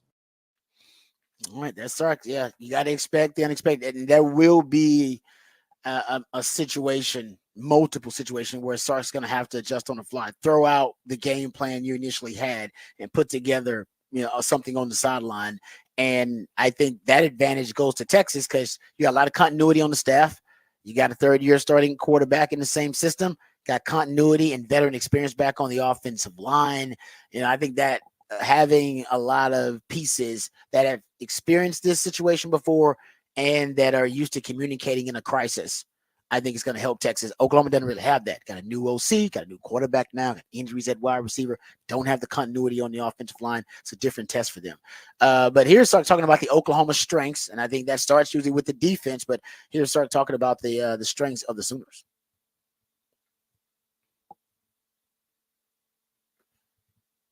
Well, they've got big playability at the wide receiver spot, and I think they've done a nice job of creating explosive plays and recruiting to explosive playmakers, whether it's Burks, Anderson, Brennan Thompson's created explosive plays. So they've got speed, they've got length, they've got playmaking ability. And that's one of the keys to the drill is how do we guard those people, stop the run, and worry about a quarterback who can extend plays with his legs. And so there's a lot of levels to this, but when you have threats on the perimeter, now you have to think about how are we gonna guard them in a fashion to try to minimize those explosive plays that they're more than capable of making. All right, there. Start talking about the Sooners' explosive plays. They have the potential for explosive plays. They haven't really been able to execute them so far this year. They got 58 plays of 10-plus yards. That's 111th. 36 10-plus yard pass plays. That's 103rd. 8 20-plus yard pass plays. That is 126th. So they haven't really been able to do it. But if there's going to be a time for it, it would be after the bye week where they've been able to work on some of those explosive elements. And in a big game like this, of this magnitude, where, hey, you got to leave it all out on the line. You got to let it all hang out in the Texas OU game. And both teams will be prepared to do that. All right, we got to get to the break. We come back. We'll have Off the Record on the other side, right here on the Rodcast, featuring Patrick Davis. I'm Lifetime on the Horn. Rod Davis coming back on the Horn.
All right, welcome back to the Rodcast. Time to get to a little off the record here. And we all remember the Dr. Pepper series of commercials, the Fansville commercials that Quinn Ewers has a starring role in now. He's like Deputy Ewers or whatever. Brian Bosworth is the sheriff and he's the deputy. Yes. I believe that's the ongoing kind of joke in the Fansville series. Well, the boss, who by the way used to be my neighbor, the boss, used to be my neighbor. I used to live over Barton Skyway, and what is a group of apartments over there. They call it Divorce Hill because there are a lot of like just divorcees there.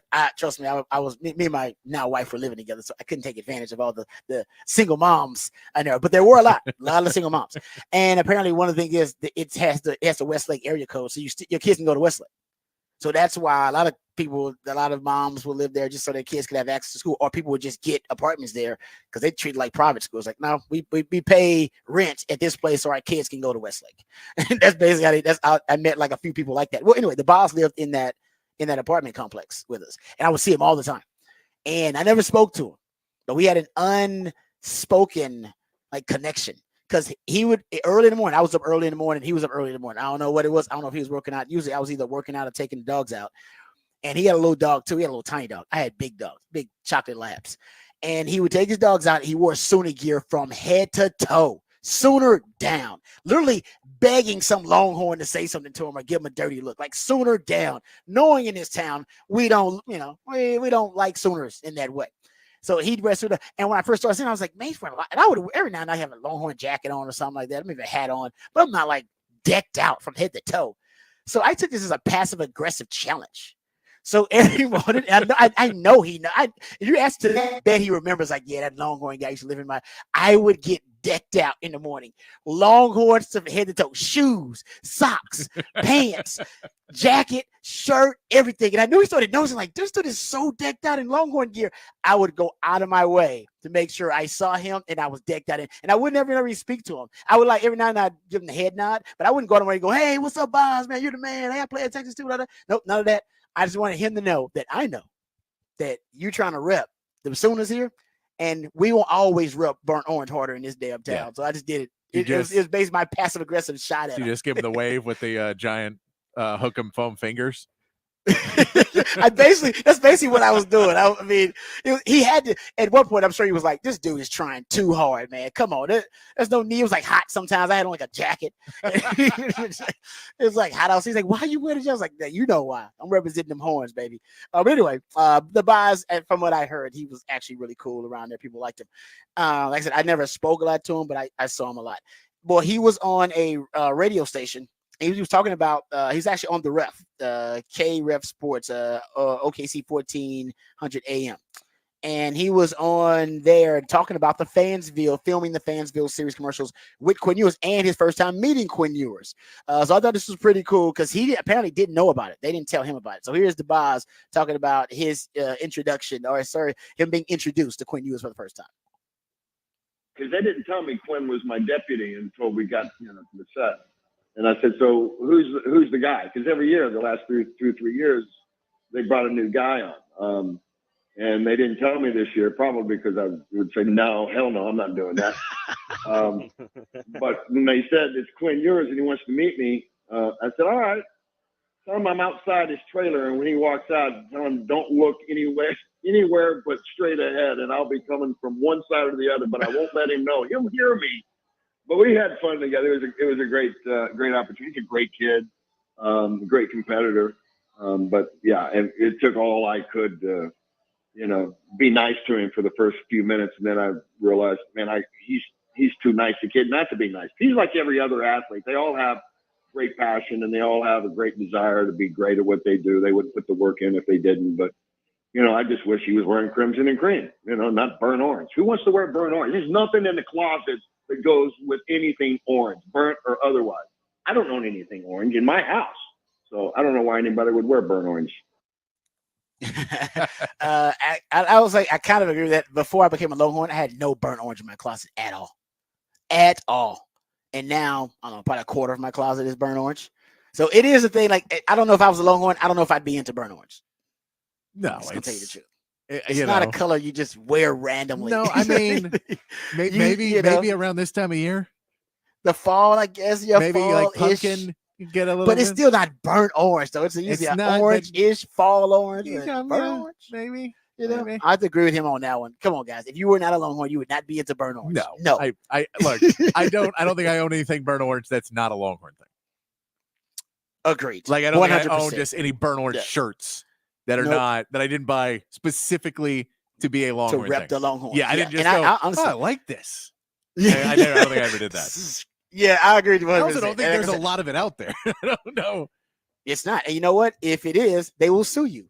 You will get a cease and desist from Texas. Like, hey, it ain't supposed to be a lot of burnt orange out there because it's our color and we have copyrighted the damn thing. They actually have. It says, I forgot the number. There's a number of it. It's called like a certain number. There's a certain combination of certain GBA that you put together. GBL So you can get close to that. But if you hit it if you hit that color on the head and you got the perfect color, you might get a cease and desist if somebody from Texas sees it. Unless it's painted in your house or something like that. But you can't find burnt orange because they have a copyright on it. It's theirs.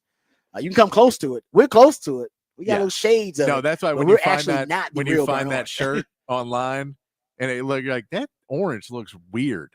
Yeah, guys, because they couldn't. They couldn't. They can use. They probably did have it. You got that cease and desist, and we're like, damn it. Yeah, they can write out Texas, but they can't put it on burnt orange. Exactly. No, you're right about that. No, trust me. I've been involved with Texas long enough to know. No, they will send that cease and desist if you infringe on any of their copyrights. That's for sure. Yeah, I do like that they didn't tell him before he got there. They were like, well, you know what? Let's just not tell him because he's gonna make a stink about it if we tell him beforehand. What can they like? He's a proud Sooner, so he'll just so he can keep his street cred as a Sooner. He's gonna make a fuss about it. Don't even tell him. Yeah, don't let him show up. He's gonna be there. And they knew Quinn was cool. They knew Quinn was cool. They were like, Quinn's cool. Quinn will win him over anyway. So let him meet Quinn, and he won't be. And that's like you said, I can't be an a-hole to Quinn because Quinn's such a nice guy. And also, you got to remember what this is like. Year 4 of this now, something like that. Year 3 or 4. Those checks got to be pretty good at this point. Oh yeah, you ain't gonna risk that by being an a-hole. No, that's some good money right there. He ain't in a lot of movies anymore. So it is. You're right about that. Oh, okay. Here it says here official colors of manufacturing of officially licensed products: burnt orange, PMS 7585C. Yeah, and it said it got a specific like actual patent like number for the color. Like they got it. Like I said, I think that's what I got from UT website. Yeah. There's all like I said, I knew that because somebody told me. I was like, no, it's actually patented. Like they got the actual, and they said for Texas Pantone 159 is their official shade. Pantone 159. Yeah. So I'm sure try to get it. Yeah, I'm sure you can buy it like to go paint your walls, but they probably get paid some part of it. Yes, if you buy that actual, I'm sure. Yeah, exactly. They'll get whatever. And hey, I'm sure that's fine with Longhorn fans. Yeah. But I don't know if I want to paint any color in my house burnt orange either. I love burnt orange, but I don't know if I want to paint any color in my. I don't know if I paint a room in my house burnt orange. Right? That's a lot. I mean, maybe a wall. If you had a man cave or something, you had a man cave, you could put it on there. Yeah. No, but I'm saying like where you watch games. Like if you had a place that you went in and you had your boys and you had a bar and you watch games, you could put burnt orange in there because you like. I wouldn't do the whole room though. The whole room is a lot. I do one wall. Yeah, one wall. Accent wall. Yes. The whole room, man. That's a lot. So you torture people in a room like that. Floors and ceilings. That's why you have P. Diddy freak offs in a room that's all burnt orange and ceiling and the floor is like, what? It's a freak off room. All right, we come back.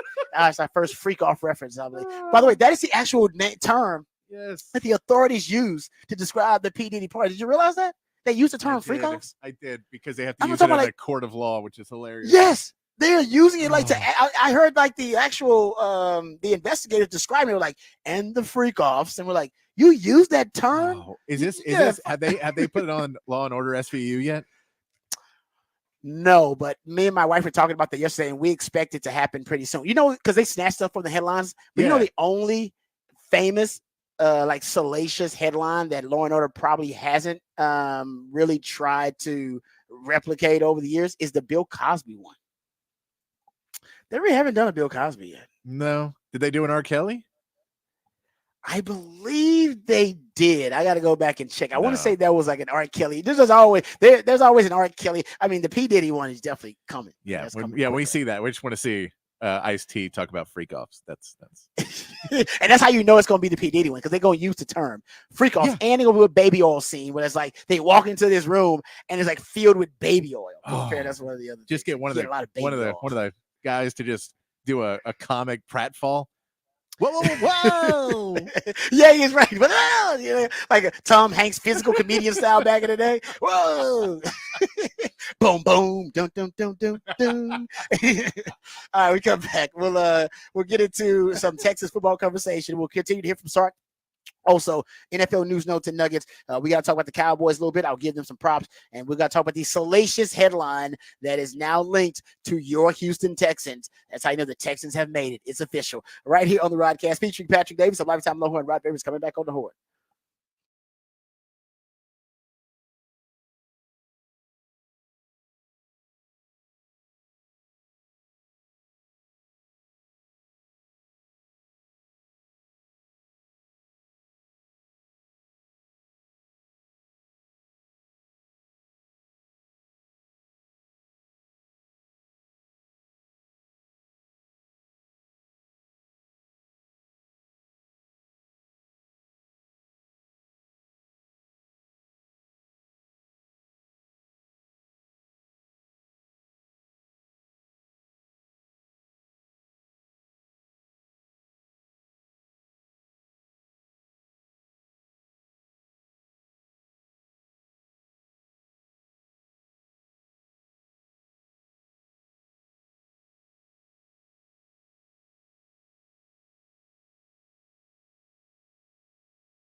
All right, welcome back to the Rodcast. It is a top of the charts Tuesday here on the show. And by the way, I forgot to tell you this, Patrick. I was talking to a couple of listeners. Went to the Mississippi State game, and they love your musically themed days of the week. I don't think I told you that. You got multiple compliments from you. It keeps it fresh. Like it keeps it fresh, and you guys have random topics that come from it. So they're big fans of your music theme days of the week. I do have. I put together now a playlist of all the music I've done on Smooth Soul Mondays. Yeah. It's like 150 songs of different Smooth Soul Monday songs. I put that together, so I may put that out so other people can go. It's a really good like Sunday morning playlist. Yes. I was like, I walk my dog on a Sunday, and you just have that on. It's just kind of just nice Smooth Soul. It's nice. Yes. So I may put that out so some people can enjoy some Smooth Soul. Honestly, you put that out there, I'll probably start making me a little playlist from it because it's actually I've been meaning to. Sometimes I'll Shazam something you play. I'm like, Shazam it. That's just nice, and I'll kind of compile it that way. But if you do that, that'll make it life easier. But a lot of people into your musically themed days of the week. I meant to tell you that you're always doing a good job. Also, Patrick does a great job with the topic for the big fat poll of the day that is already posted at the Horn ATX on X. And Patrick, give the folks your topic for the big fat poll of the day. The big fat poll of the day today: which team that has 4 or more wins has the best chance to miss the playoffs? The Chiefs, Vikings, Texans, and Commanders are the 4 teams that have 4 wins in the NFL right now. Right now, Commanders in the lead with 50%, 28% for the Vikings, 18% for the Texans, and 5% for the Chiefs. Yeah. It is a really tough question, man. I'm torn between the Vikings and the Commanders. And yeah, I've been giving you guys stats about the Vikings and the Commanders. And the Vikings defense is legit. We don't know if Sam Darnold's legit, but that Vikings defense is legit with Brian Flores. Brian Flores right now might be in the conversation for the best coordinator or assistant coach in 2024, because the turnaround on defense for them has been miraculous. They are scoring defense. Minnesota's 4th in scoring defense. Minnesota is, if you go look at their defense overall, they're 2nd in sacks. They got 20 sacks on the season. So they're 2nd in sacks. And if you go look at overall takeaways, not just interception, takeaways, they're 2nd in takeaways. So 2nd in takeaways, 2nd in sacks, and they're top 5 scoring defense. That defense is legit. And think about what you did to Jordan Love, Brock Purdy, what you did to CJ Stroud, hell, what they just did to Aaron Rodgers this past week. It don't matter who you are. No matter where you are in your development as a quarterback, there's probably maybe 2 quarterbacks that he can't get the best of. Patrick Mahomes would probably be one of them right now. Hell, maybe Jaden Daniels will be the other one. I don't know. Right now, Brian Flores is playing. So that defense is legit. That's why I think the Minnesota Vikings, what they have is somewhat substantive. I gave you the stat earlier. This is the craziest stat about what the Minnesota run. I gave this earlier, so I'll give it now since we're talking about the topic of the big fat poll today. Which one of these teams is most likely to miss the playoffs? I don't think any of them will, but for the sake of the question, the thought experiment, the Vikings at the beginning of the season, their preseason win total was 6.5 games. So they are the 3rd team. They are the 3rd team to be listed with a preseason win total of 7 games or less to start the season 5-0. And this is since 1990, I believe, because it says here that they are the 63rd team since 1990 to start 5-0, but they are only the 3rd team on that list to have a preseason win total below 7 games. So since 1990, all right, started there. So basically, since then, there have been 3 teams. This is the 3rd. This Minnesota team is the 3rd to be undefeated through 5 games with a preseason win total of 7 games or fewer. 99 Rams did it. 99 Rams, they were listed at 5.5 wins. It was their over-under. Remember, that was the Kurt Warner coming out party, and he was went from bagging groceries to Arena League superstar to NFL Super Bowl quarterback. And they went 16-3 that year. And then there's the 2009 Broncos, who they were listed at 6.5 wins prior to the season.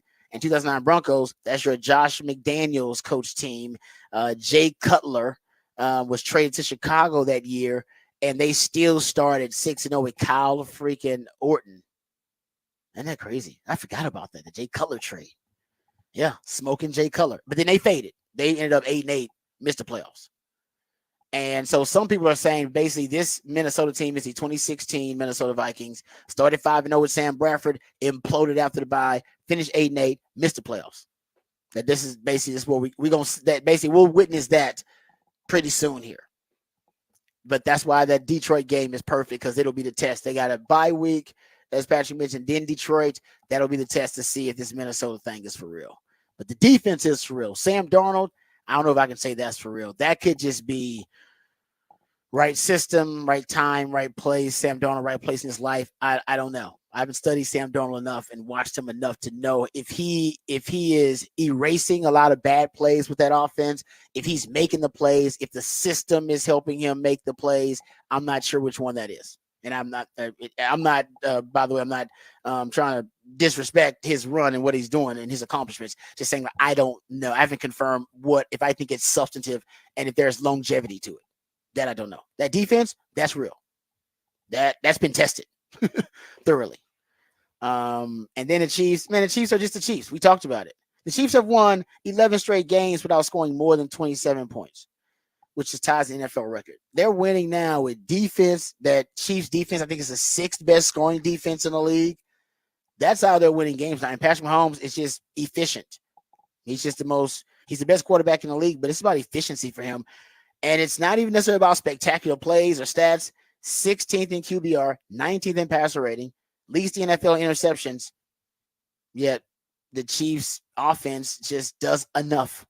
It does just enough to win the game. And I don't know if they're doing it like deliberately. That's deliberate by them to do just enough to win, or that's the ceiling of the offense, that now they win by complementary football because they depend on their defense. They want to put their defense in a good position to go win the game for them, which has been happening, actually. Their defense has been sealing games for them. But Patrick Mahomes went off in the last game, but it's the Chiefs. Right now, I don't see anybody derailing the Chiefs. Yeah. It don't look the same, but it's still just as effective. No, and it's funny is he went off, but he still wasn't getting in the end zone. No. And they just pick up first downs and they just keep the ball and they ran it. I mean, we saw Kareem Hunt got 100 yards, but he was averaging under 4 yards a carry.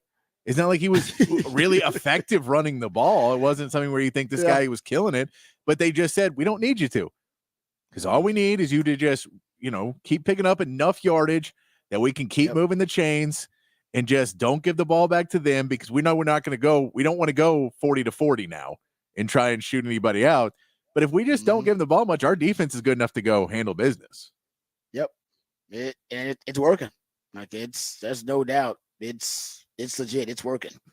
And so the Chiefs, I mean, they are the Chiefs. They are what they are. Patrick Mahomes, by the way, his average air yards versus the Saints, it was 3.7 yards. Tied for the lowest in the game in his career. He threw the ball through the air on average 3.7 yards. that is a dink and dunk offense. It's not high flying. It doesn't have to be. They do just enough to win. Their red zone drives last night, they were 2 of 7 in touchdowns. Their red zone touchdown percentage this season is 30th in the NFL. They're like what Texas was last year. They're scoring touchdowns 39% in the red zone. None of that affects the Kansas City Chiefs. None of that affects them. They still go out and they're still able to close out opponents. Like I said, it ain't pretty, but it is really, really maddening and also impressive what the Chiefs are doing right now. It's maddening because they're not doing it in a spectacular fashion and blowing teams out. You think you got a shot, but you really don't. And then we talked about this with Jaden Daniels and Washington. This is the most amazing. I've seen a lot of amazing stats about Washington and their run right now, and with Jaden Daniels. And I think he should be in the conversation for MVP. He's definitely he got Rookie of the Year. That's locked up for him. There ain't no doubt about that.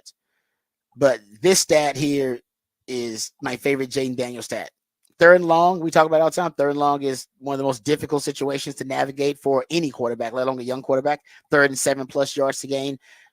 The odds flip in favor of the defense. Washington has converted a league high 38% of 3rd and longs. 38%. Jaden Daniels by the way, the league average on converting third and long is right below 25%. You're at 24.2%. But these are his stats when he's in third and long situations. So I mean, people talk about, oh, he's just getting the ball out of his hands. It's air raid offense, dink and dunk offense. He's not doing much. Third and longs, you have to throw the football downfield. It's third and long, right? Yes, you can dink and dunk it, but most teams are throwing the ball to the sticks, at the sticks, beyond the sticks on third and long. He's got a 75% completion percentage, third best in the league on third and longs, 12.7 yards per attempt. That is the best in the league on third and long. He's at a 10% touchdown percentage, second in the league on third and longs, 150 passer rating. He's the best passer rating in the league on third and long situations. He's only been sacked one time. Remember last year how we talked about CJ Stroud being remarkable, the best rookie season ever for a rookie quarterback? One of the ways that I kind of determined the legitimacy of that campaign was how he was on third and long. He had more third and 10+ yard completions for conversions than any other quarterback in the league. He was so mature in the most difficult situation for a quarterback, arguably, in football.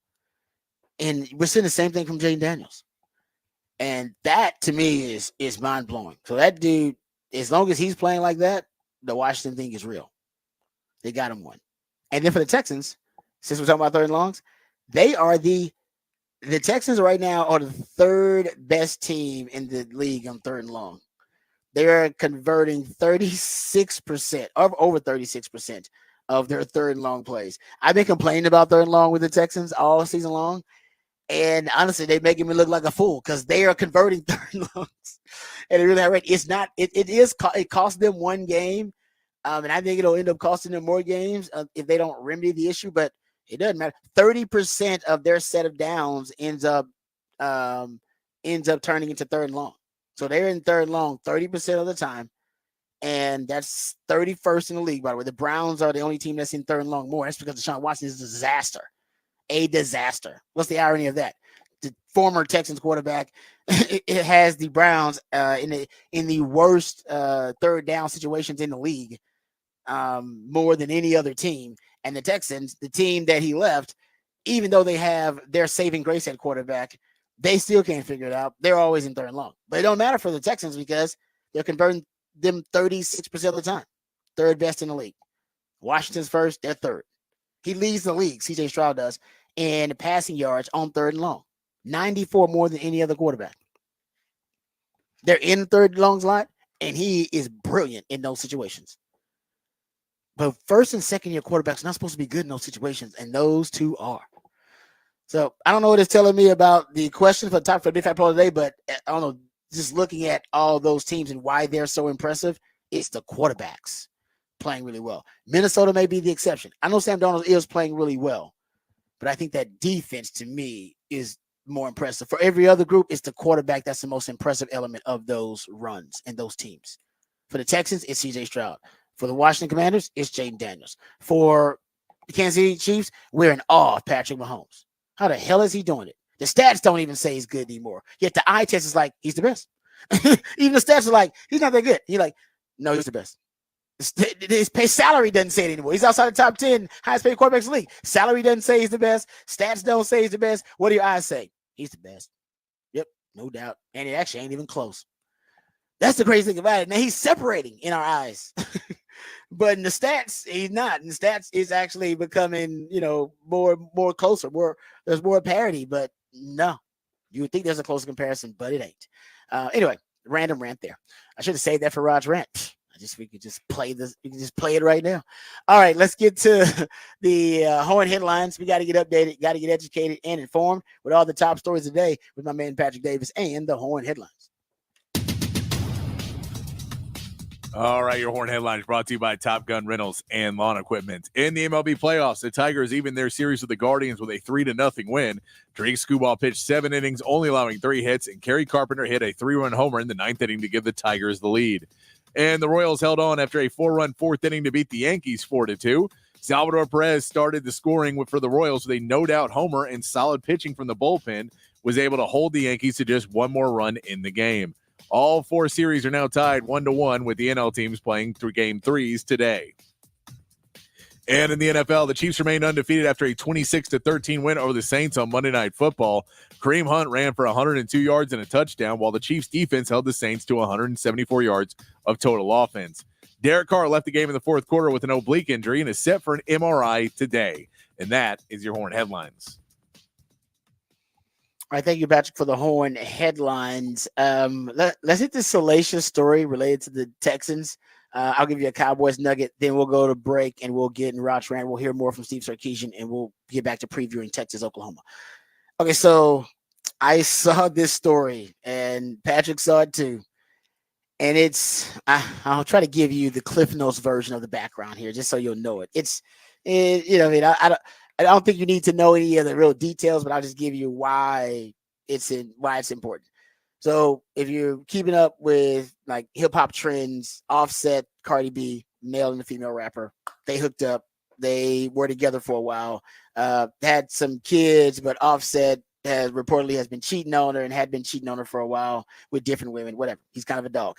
Anyway, she decided she was going to flip the script, and people said, or reportedly, that she's been cheating on him too, and they're breaking up. They're broken up already. Well, they got some kids together, and she was pregnant, not too long ago. And apparently, when one of their fights that they were having, he grabbed her phone and started checking her phone. By the way, all of this comes from tabloids and an insider who's a streamer / influencer / kind of a hip hop theorist. His name is DJ Academics, and he's a streamer and an influencer and an insider. So he talks to a lot of rappers, has a lot of rappers on the show, has a lot of influence, has a lot of connections. So that's why he's the one telling the story. We would play it for you, so I wouldn't have to summarize it, but he drops a lot of expletives, and every other word is an expletive, drops the N-bomb a few times. So this is not worth it. So I'll just give you the background. So two male and female rapper, they were together. They broke it up because he was cheating on her a lot. Well, in one of their fights, allegedly, based on this report, I don't know if it's a report, based on this rumor, I should say, he grabs the phone and sees that she is texting with another man while 8 months pregnant. So, and apparently he blew up and he was very upset about it. And based on this rumor that DJ Academics is, talking about on his podcast, on his live stream, he claims that the dude in the phone was Stephon Diggs, that the guy that she was texting with was Stephon Diggs. Like, yes, the Stephon Diggs, the wide receiver Stephon Diggs for the Houston Texans. And by the way, he actually, and I somewhat can vouch for it. DJ Academics is not a sports guy. Like, he doesn't know much about sports. He really didn't even know about Stephon Diggs. He says this guy, Stephon Diggs, doesn't talk about a team. He says, I remember seeing his name come up in fantasy when he plays fantasy. That's all he refers to him as. So he didn't even really talk about him as an NFL player. He also mentions, he said, yeah, but this guy, Stephon Diggs, because he's in a lot of circles with hip hop artists. He said, this guy, Stephon Diggs, has a reputation basically among the hip hop community as a guy that will bang your woman, period. Like he has a reputation, and that Offset may have been upset about the guy that is known for coming in and wrecking homes, if you will. And he said about 5 or 6. I think he threw it out. I think he threw out a number like, oh yeah, this is about 5 or 6 guys I know of, in the hip hop community their relationship has been violated by Stephon Diggs. And I know it's crazy. I was like, whoa, this is a wild kind of accusation that they're out there. And then, so the allegation is, and by the way, he did say he didn't hear that they had actual sex. He said he didn't hear they were having sex when she was 8 months pregnant. Maybe something happened before that, but he said it was just a picture that was exchanged of some kind. I'm sure some sexting photo or something. He said that's what he heard anyway. But then I started thinking, I was like, man, Stephon Diggs involved in some salacious headlines like this. And I started remembering a video, actually has a Longhorn connection too, because Brian Robinson, B-Rob, was actually doing a locker room interview. He used to play for the Vikings, and he was doing a locker room interview with his teammates. And he was asking them all one simple question. And everybody's answer, at least most of the players' answers, was one player in response to this question they all brought up. And you probably could guess who that guy was. So that's what I made the connection that I'm not sure if these allegations are true, but it's not out of the realm with Stephon Diggs. What guy on his team would you least like to date your sister? What the hell? Diggs. Why Diggs? Man, no. We're going to leave it like that. No. What guy on this team would you least like to date your sister? Oh, Stephon Diggs. Why Diggs? He's crazy. He's just outrageous. Don't know what he's gonna say. Just don't know what to expect every day. So he couldn't date my sister. What guy on this team would you least like to date your sister? Least I could date my sister, Diggs. 100%. Why Diggs? Because he's not a guy that you want to bring home to your parents. Like, you don't want your sister to bring him home to your parents, so therefore she can't date him. What guy on this team would you least like to date your sister? And I might add, you're starting to be the runaway favorite for this. But nobody want me to date this sister. I'm a great guy. I'm actually a great guy. There's actually seems to be a few guys that don't think that. Feel differently about me? Yeah. They just don't know me well enough. That's what it is. It's the appearance.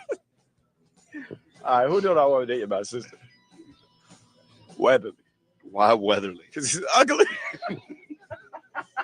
I knew that was coming. That was the problem. He's hot. He's hot. Get the camera on him right now. He is hot. He is hot. Wow. Okay. Yeah. So I would not. I don't know.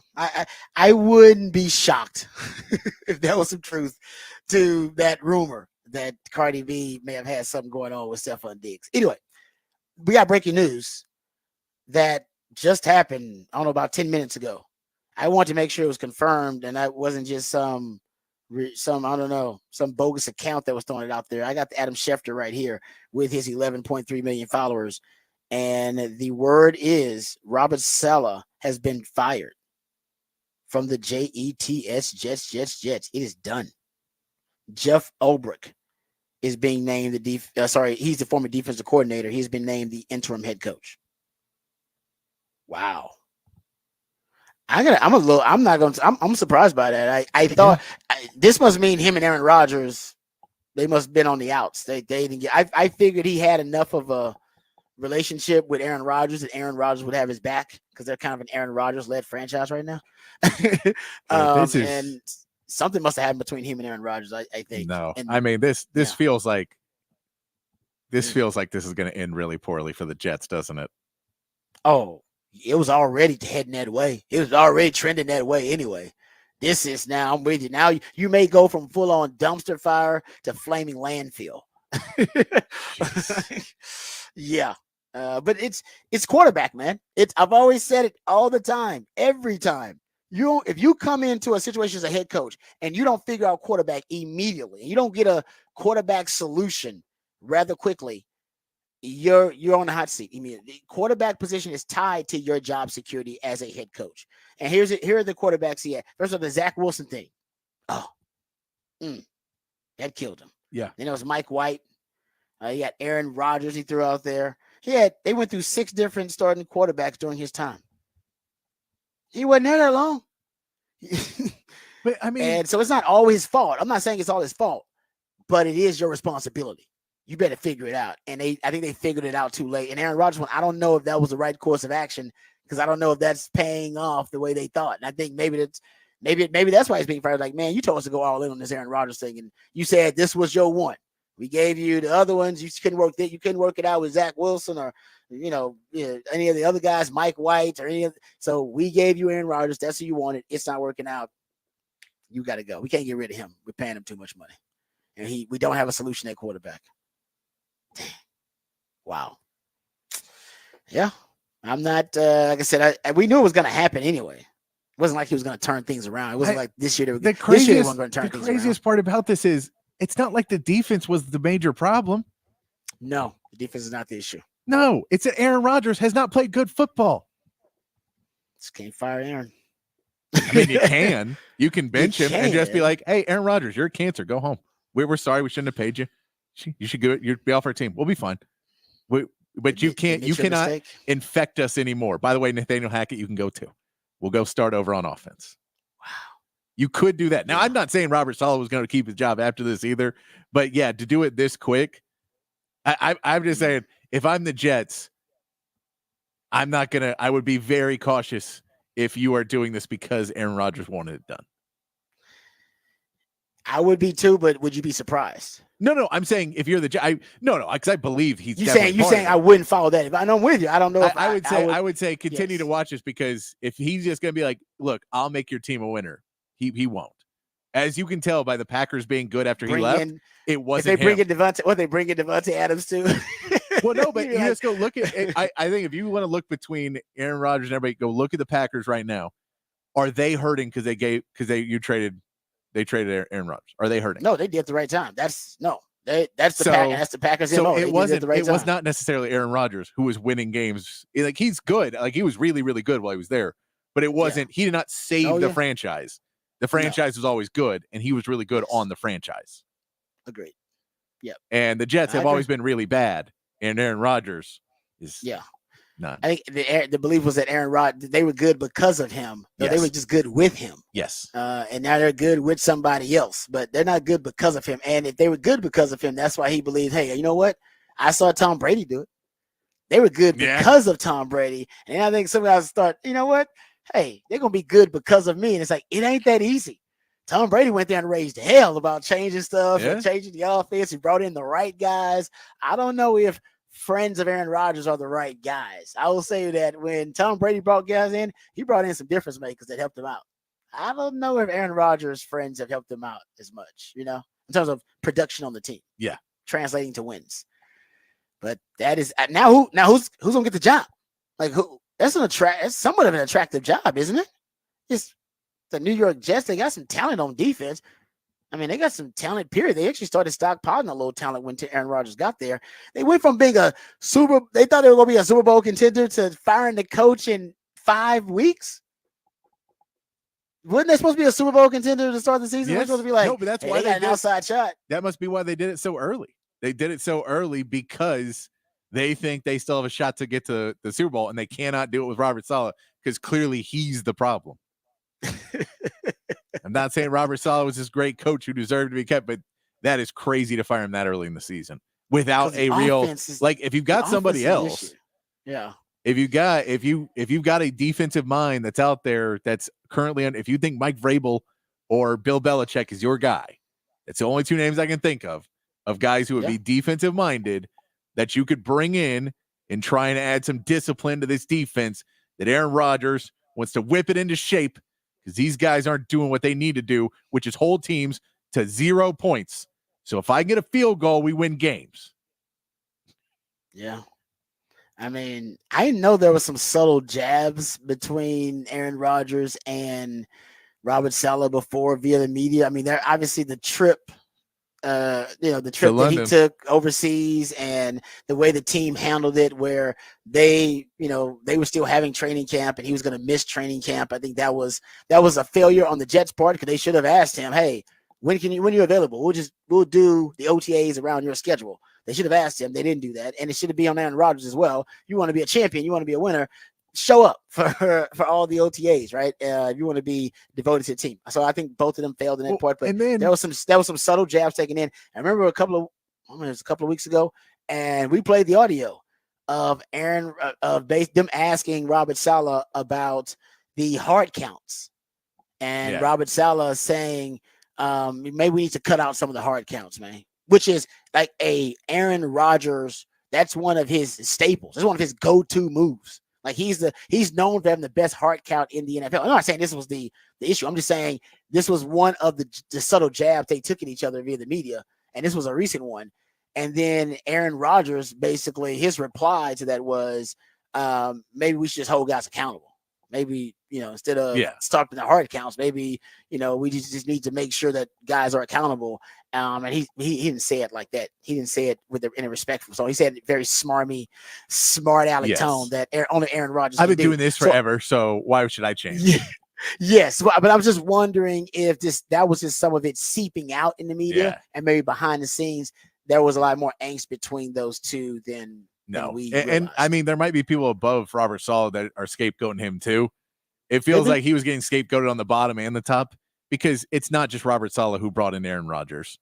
It's not just Robert Saleh who brought in Nathaniel Hackett. It's not just Robert Saleh who went ahead and got Lazard and everybody else that was part of the Aaron Rodgers crew. It's not just Robert Saleh who decided to run the OTAs at that time. It's not just Robert Saleh who decided that the Jets would forego the bye week after they would choose to not have a bye week after playing in London. Although most teams take the bye week after that, they declined it. So they'll be playing on Monday Night Football against the Bills this week.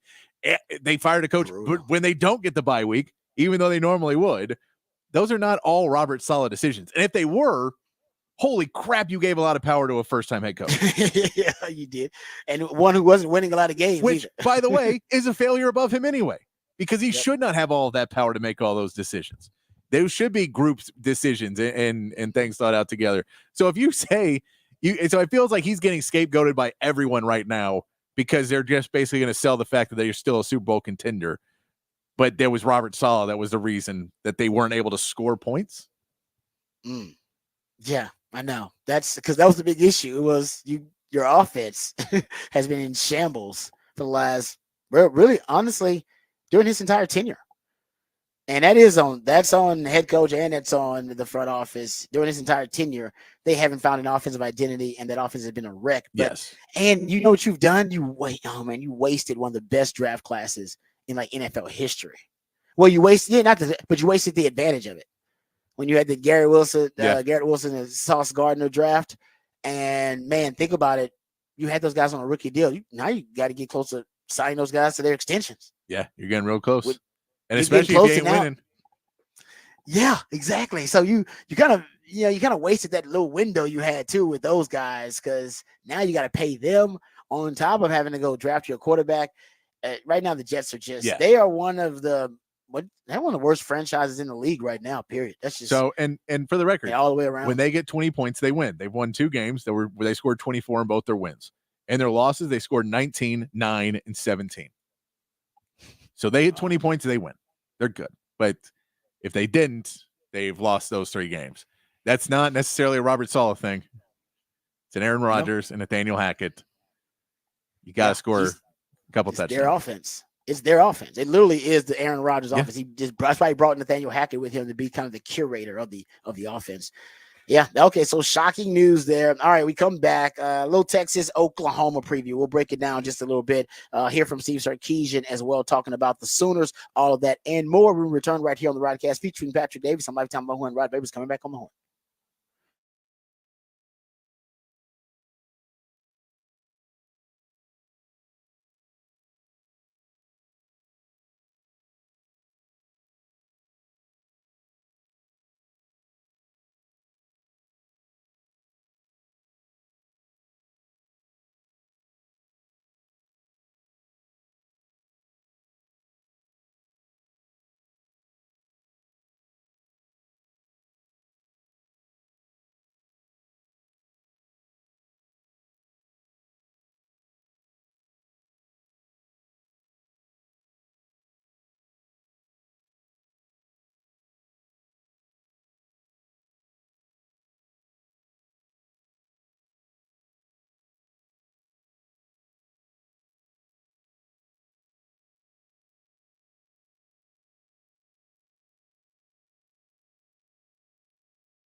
All right, welcome back to the Rodcast. Time to get into some Texas OU discussion. We'll be previewing this matchup all week long. So little by little, just introducing you to Oklahoma, and so you'll know what to expect.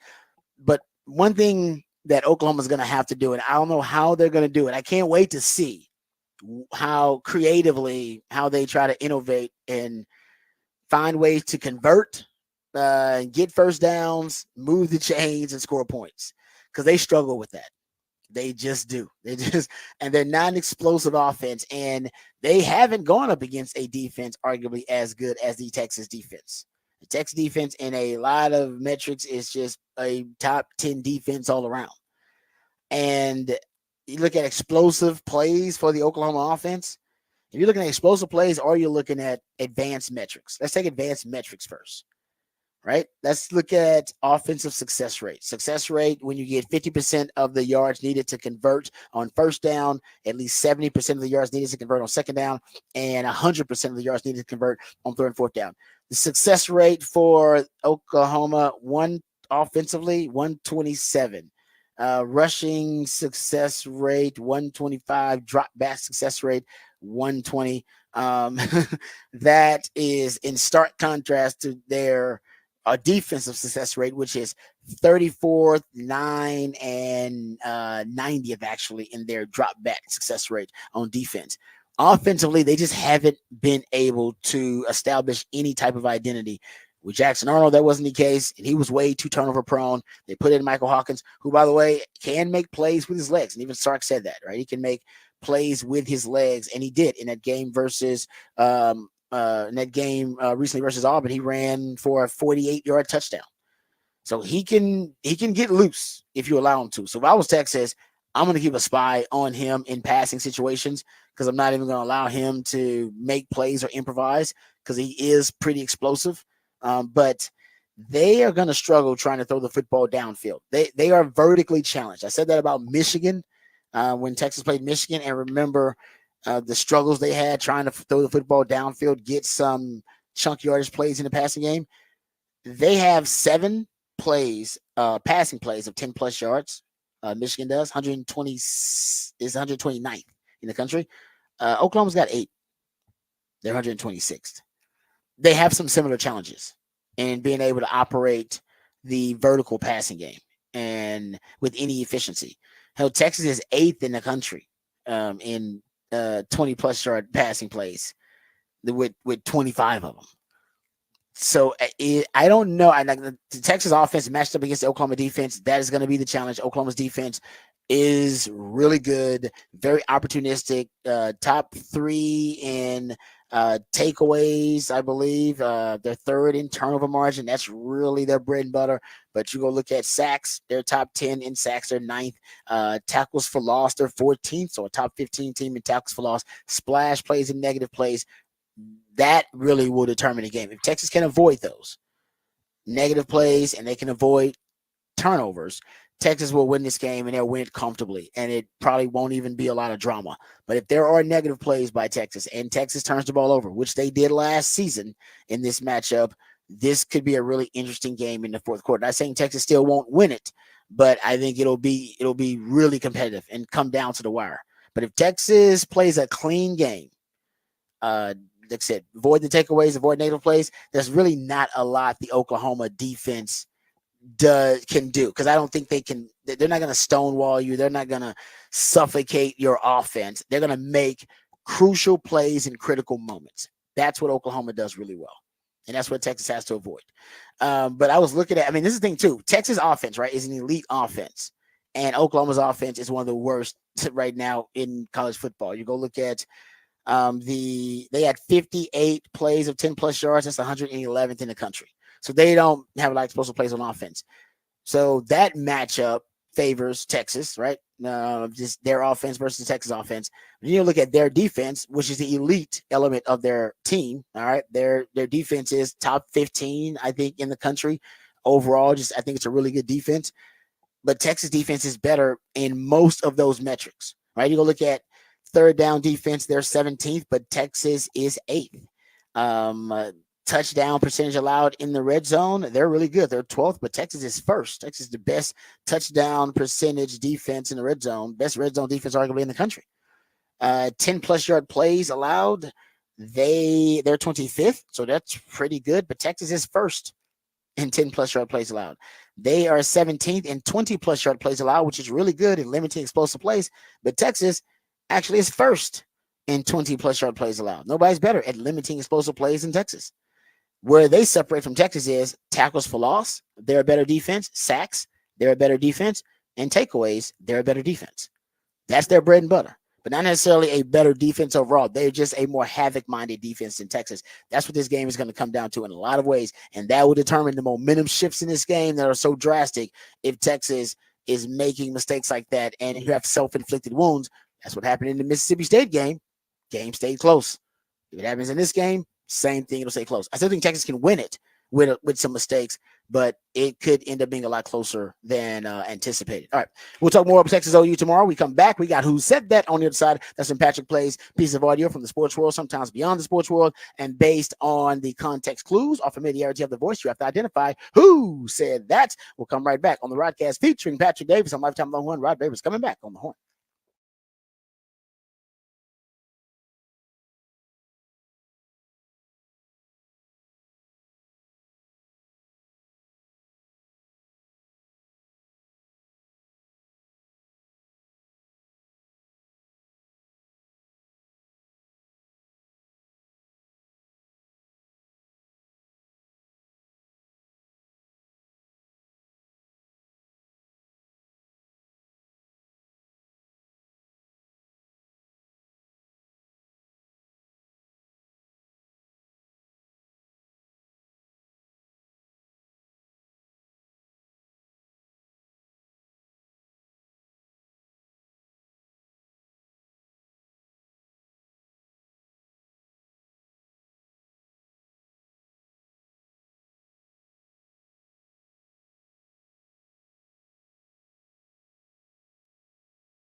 Wrapping things up here on the Rodcast on a top of the charts Tuesday, playing hits that were number one this day in history. Getting things wrapped up here. Rod had to take off just a couple minutes early, but we still have time for Who Said That. Before we get to that, the Big Fat Poll of the Day available right now for you on X at the Horn ATX. We ask you today, which team with 4 or more wins has the best chance to miss the playoffs there in the NFL? The 4 teams that fit that are the Chiefs, Vikings, Texans, and Commanders. Right now, the Commanders in the lead with that vote, 51%. The Vikings are second at 28%. Then you get the Texans at 17%, and the Chiefs at 4%. Let's get to Who Said That before we get out of here. Some good sound on this one. A little bit of Who Said That, where we play audio from around the sports world and ask you to guess who said that. What do you think you are, a 2-touchdown favorite? You said what? What do you think you are, a 2-touchdown favorite? What does that mean? Oh, what the favorite system? How does that work? The bettors think you are 2 touchdowns better than Oklahoma. The bettors? People gamble. People bet on the game. You said gambling? Right answer. I don't know. I've never been. Yeah, I've never been to Vegas. I would love to go out to Vegas. I don't know about gambling. That's illegal. I don't know. Y'all are really good. They think we are? Oh, okay, but that's great support. But honestly, we got to make sure we come out and bring our best because I know they're going to bring out their best. Some good stuff there. That is David Benda at the player availabilities yesterday. We'll have some more of that audio for you tomorrow as well as we get all that pulled down. But David Benda showing off some of his personality at the player availabilities. The staff, the reporters having some fun with him. He also had this great clip when he was asked about storming the field. He was asked about watching the games, the Tennessee loss, the Alabama loss. Here's what David Benda had to say about the storming the field and if he wanted to see storming the field happen in Texas. What would it take to get Texas fans to rush this field? Or you think that should be something that should never happen? I'm not gonna lie, like I do kind of want that experience. You do? Yeah, like I want to be on like the winning side of it. You know what I'm saying? 'Cause I've been on like the other side of it. Yeah, so it wasn't really fun whenever like we're running down and some fat dude's like yelling at you. Like, it's just like. You know the last time it happened here? No. 1990. It's Houston. It's Houston. Yes, Houston. That was when they were at like they were number 3. Yeah, they're number 3 in the country. Okay. You know they got to find $100,000. Yeah, that's also another thing. It's $100,000. I don't know where it's gonna come from. Players NIL. Comes out of NIL. See, that's what I was thinking. I was like, I know Coach got that contract, and CDC's been raising money, but I know they're not trying to come up off $100,000 just because of having a good time. I don't know. Player availabilities. David Benda there talking about how he does not gamble. He's been shown that he is not a gambler, and then also he does not want to come off $100,000 just for a little bit of fun. He'd like to see storming the field. I don't think any Texas fans that are not currently in college really want to see Texas storm the field. You don't do that when you're the number 1 team in the country. You don't storm the field, but I get the players. I love him too. He goes, I like to see it on the winning side, of course. I've been on the other, and it's no fun. I love it. David Benda showing off some of that personality there on Who Said That. We're going to take off. We'll be back tomorrow. We'll have some of that player availability audio. We'll get that cut up for you and play some of that audio, break down more of the Texas OU game coming up this week. And we'll be doing that the rest of the week, talking some NFL, talking some MLB playoffs, talking about everything going on in the world of sports right here on the Horn.